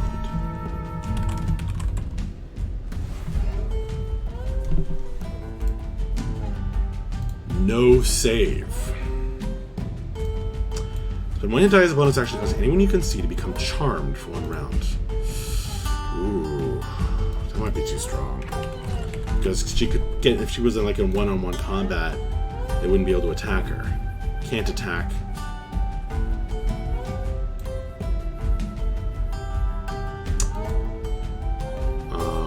So she could just basically like be like, nope, you can't attack me. Nope, you can't attack me.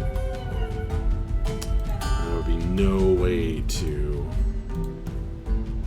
fight it.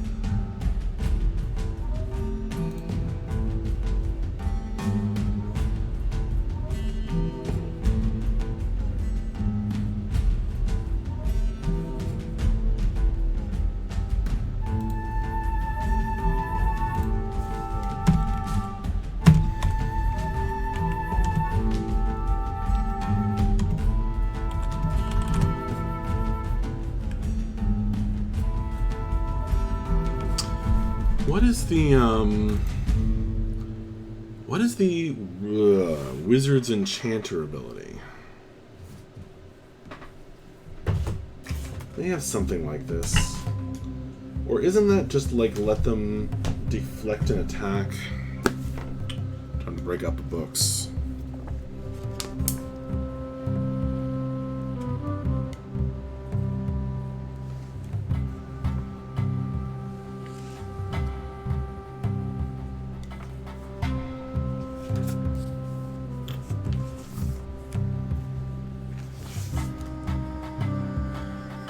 Yeah, it doesn't need a downside. I wasn't sure if it was the song doing it or me getting sleepy. Sorry, Taladar. You should have. Yeah, you should have said something. I think this song might be making me sleepy. I better change it earlier. School of Enchantment, Hypnotic Gaze. Your software's enchanting gaze is magically enthrall another creature. As an action, choose one creature that you can see within 5 feet of you. Okay. The target you can see or hear you must succeed on a wisdom saving throw against your wizard's space to see be charmed by you until the end of your next turn. So it's very similar to this. Speed drops to 0, and the creature is incapacitated and visibly dazed. Oh, well, it does all that. On subsequent turns, you can use your action to maintain its effect, extending its duration until the end of your next turn. However, the effect ends if you move more than 5 feet away from the creature. So it has a bunch of limitations and extra powers. Whereas this is pretty straightforward.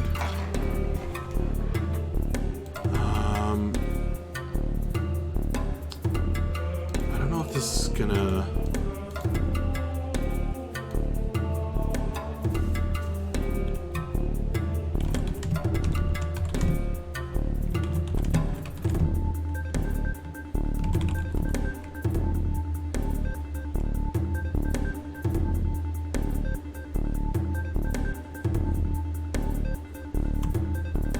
I feel like calling it Hello and That Was might be too presumptuous for me.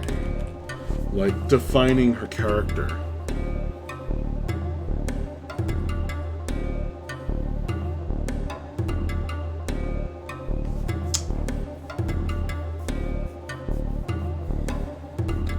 Seal of one who was loved.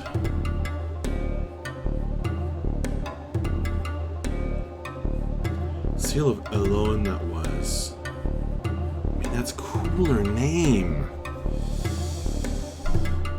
Cooler name, Elone, that was. Cause anyone you can see to save. DC yours, your spell save.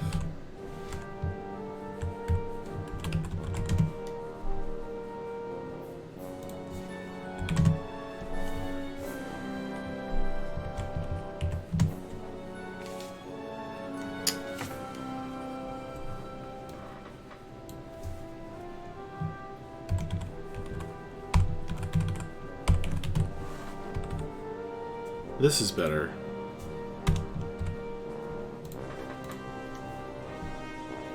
Seal of the Lover that was?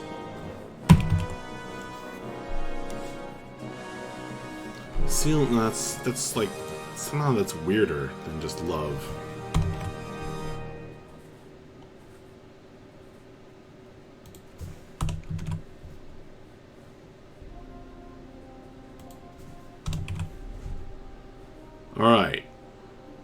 that's pretty good.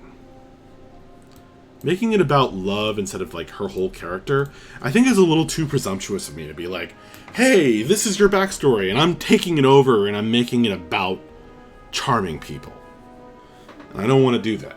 I want her to be free to work with it however she likes, and not feel like I took it over. So I feel like saying the love that was charming love. It works, and it's not too weird.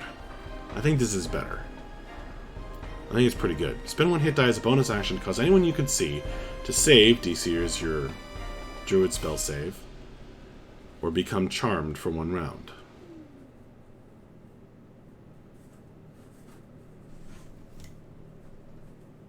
That's pretty good.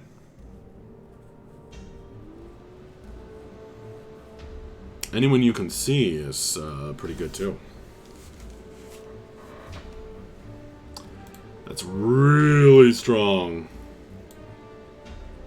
And also really good in RP situations, as well as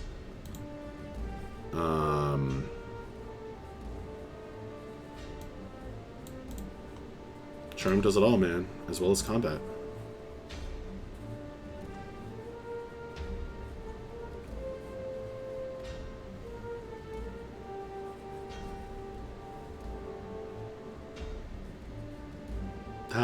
I like that. I'm really happy with that. I hope Cordy Seffi's player Alexis likes as much as I do. Alright, so that leaves me Crims. Oh boy. So then why is this the hardest one? She's got so much backstory. Maybe I won't make it about the Golden Scale cast. I do want to feed into this very extensive backstory she wrote up. It's got so much going on in it. Family, maybe something with her family? Father...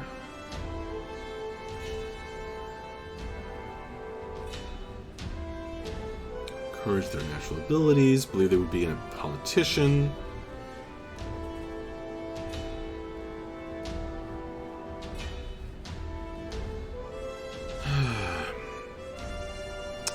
It's like I want to make it about her backstory, or link it up to her backstory, make her more invested in her character.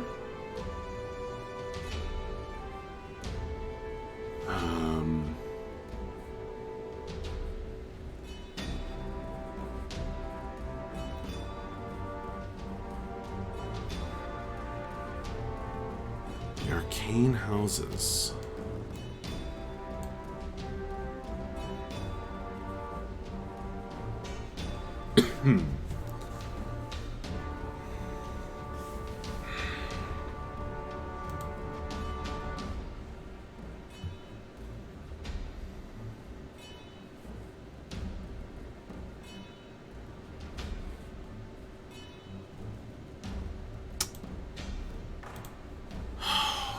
Maybe I'll just make her spell stronger.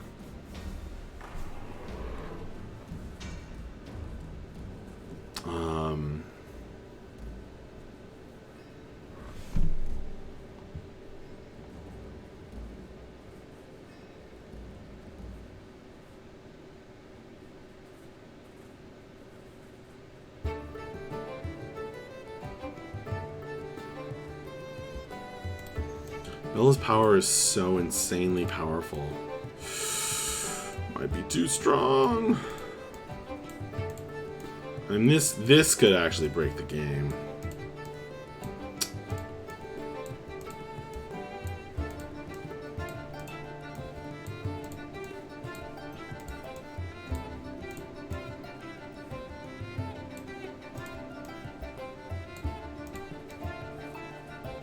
Maybe I'm okay with it though.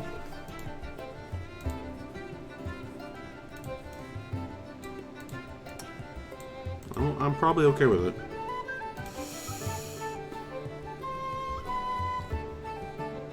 Alright, so spend 1 hit die to...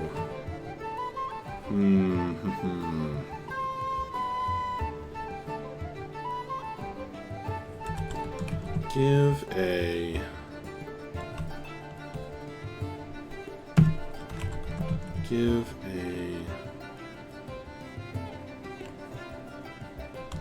Spend 1 hit die when casting a spell that deals damage to...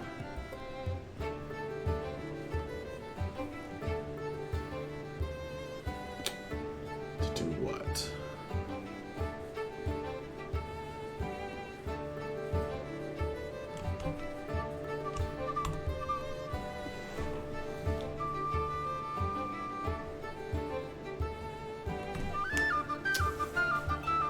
Her favorite spells right now are either ones that automatically hit, have an attack roll, or she makes an attack roll. So, or either she makes an attack roll, or they make a save, or there's no, it automatically hits.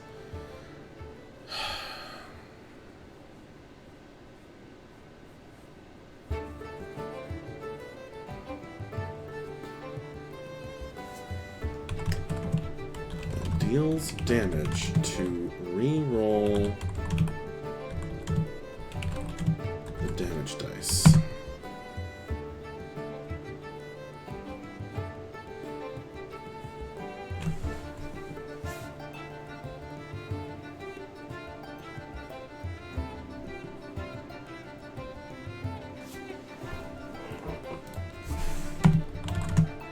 Roll damage.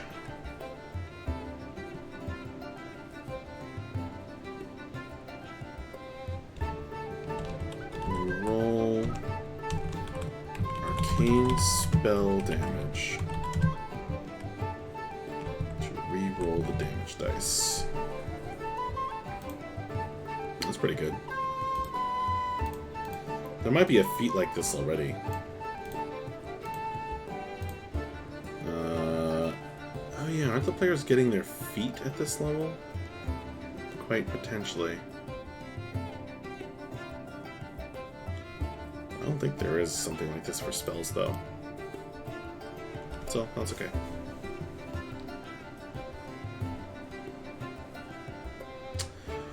Alright, I think I'm done. Let me review here. I've got this group one.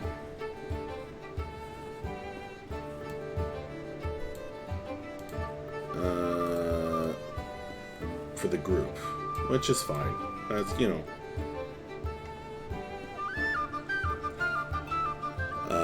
they probably won't even remember to use it, but it's cool. I can revisit this one when we get closer to it. Alright, level 4 seals. Breath's 4th level seal. Seal of the Dolphin Tattoo. Spend 1 hit die as an action to benefit instantly someone else.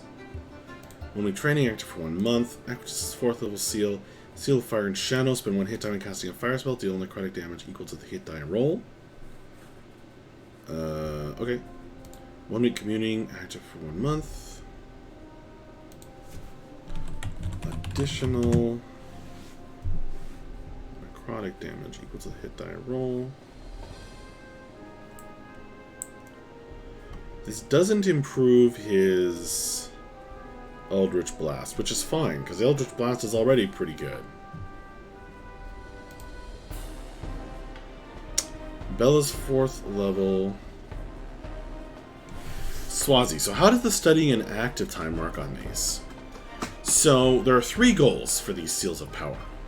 Number 1, which I've mentioned a couple times, is wanting to get the players even more invested in their characters.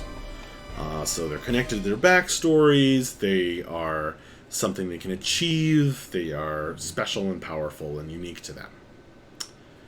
Goal number 2 is to introduce an element, something to do for downtime. Because what often happens in games is, one player will be, looking in the library for information. And they will have a downtime thing that they want to do. and some of the other players might not, and they are kind of at loose ends. And I also, the other thing about downtime is I want to progress time more,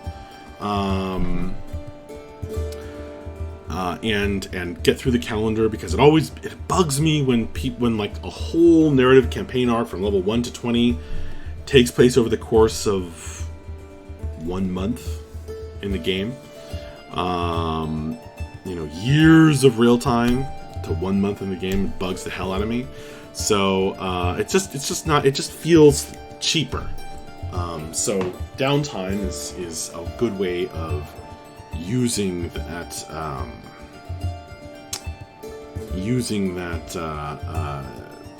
extending the time to make things feel more epic and stuff for them to do. And number 3 is I didn't want to lock their levels behind this, but I wanted there to be something for them to keep in practice with.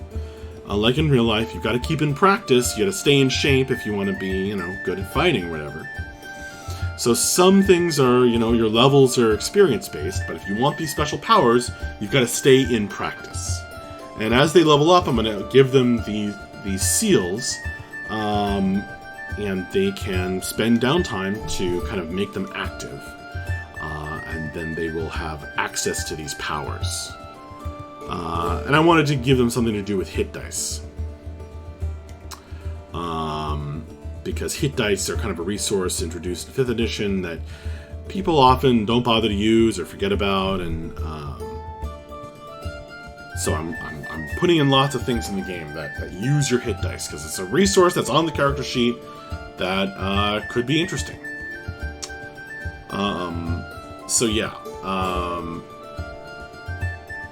number 3 is I wouldn't want to take anything away. Like, I didn't want to make like leveling, like, oh, you have to see your mentor or spend downtime to level up, because it feels like, and then I'm like, blocking them from advancing. But this is my solution to kind of give them something to invest in. So hopefully that makes it clear. So the studying and active time is you spend a week worth of downtime, like maybe 4 hours a day, because they're 4th level seals. So they only have a few seals active at higher levels because of the training time required. I'll probably expand the amount of downtime that they need for the higher level seals. Although it would be hard to come up with more powerful seals than this. That wouldn't be game breaking, but that's okay. That's fine. But yeah, so because of the training time, they're not always going to be able to do that. Or keep that active. So they won't always have their powers active. And that's fine. And that's as intended. Unless I make them active for longer at higher levels, which I could do. Spend 1 hit die when giving Bardic Inspiration, Seal of Song and Story. Spend 1 hit die when giving Bardic Inspiration, name a spell or ability of the target character, and allow them to regain 1 use of that ability or a spell slot equal in level to that spell.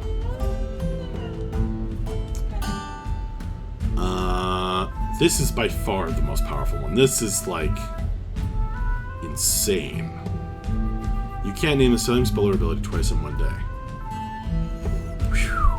That's crazy.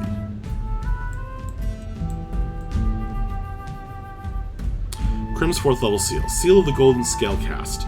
Spend 1 hit die when you roll arcane spell damage to reroll the damage dice.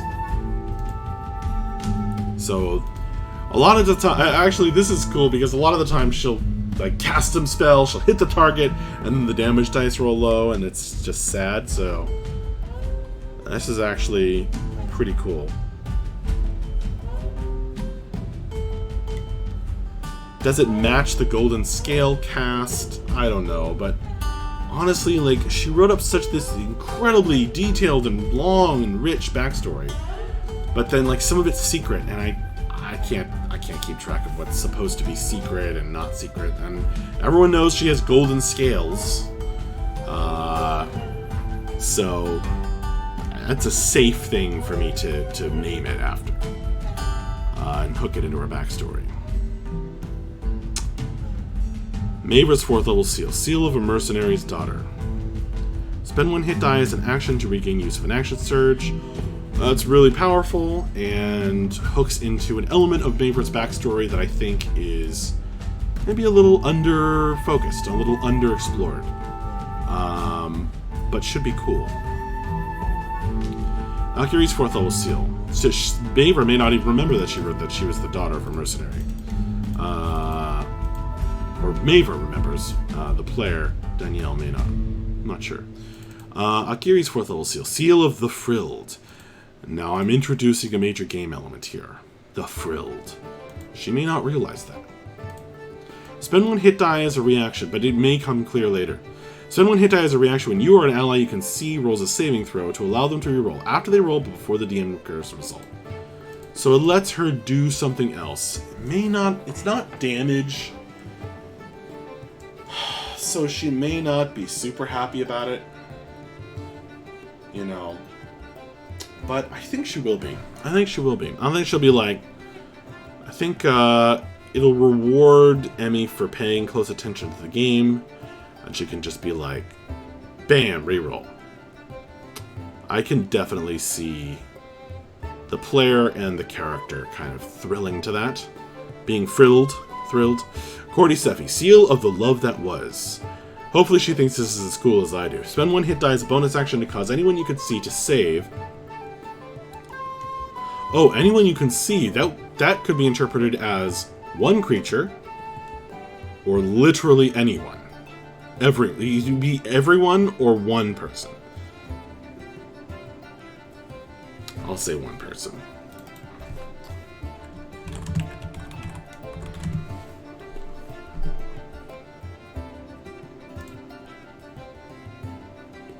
Cool.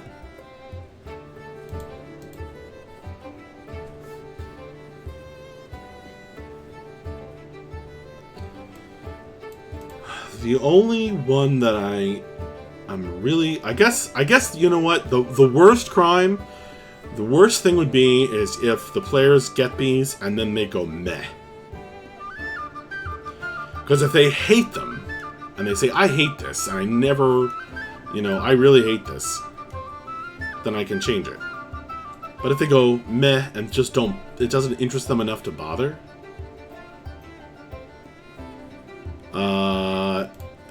then it was kind of a waste. So the other problem, of course, is giving her this power. I cannot take it away, really.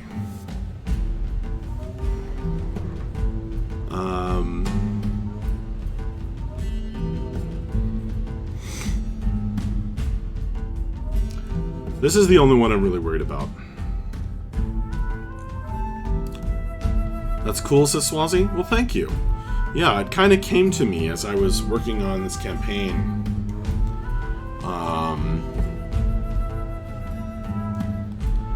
And it just seemed really appropriate. It started with Breath and Equitas. I wanted to bring the tattoo into it.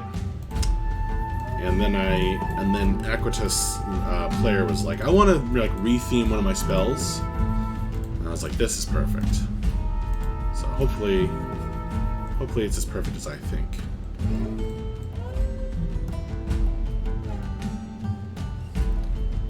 This is the one I'm really worried about. This might be too strong.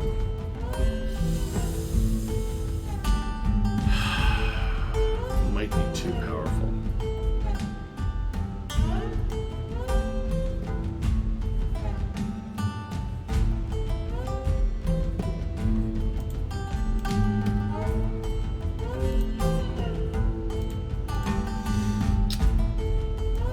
Well, it's pretty late. It's 1 in the morning here, and I've got my day job tomorrow, so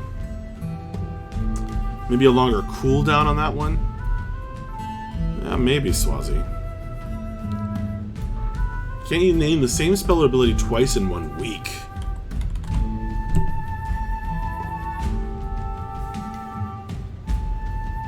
That's a good suggestion, Swazi. Okay, I'm gonna think more about this. That seems like it's in the right direction. That seems like it might work actually, really, really well. I like that. I like that a lot.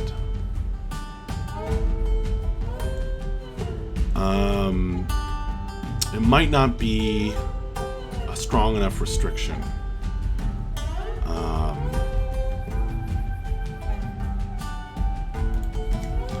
Spell level. That would really be a restriction.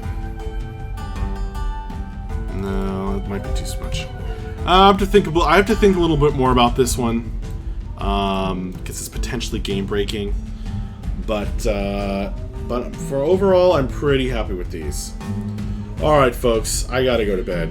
It's long past my bedtime. So good night. Thank you so much for coming by, watching, hanging out, making suggestions. If you watch this later, thank you so much. I hope you've enjoyed. And have a good night, folks. And I'll see you later. Bye-bye.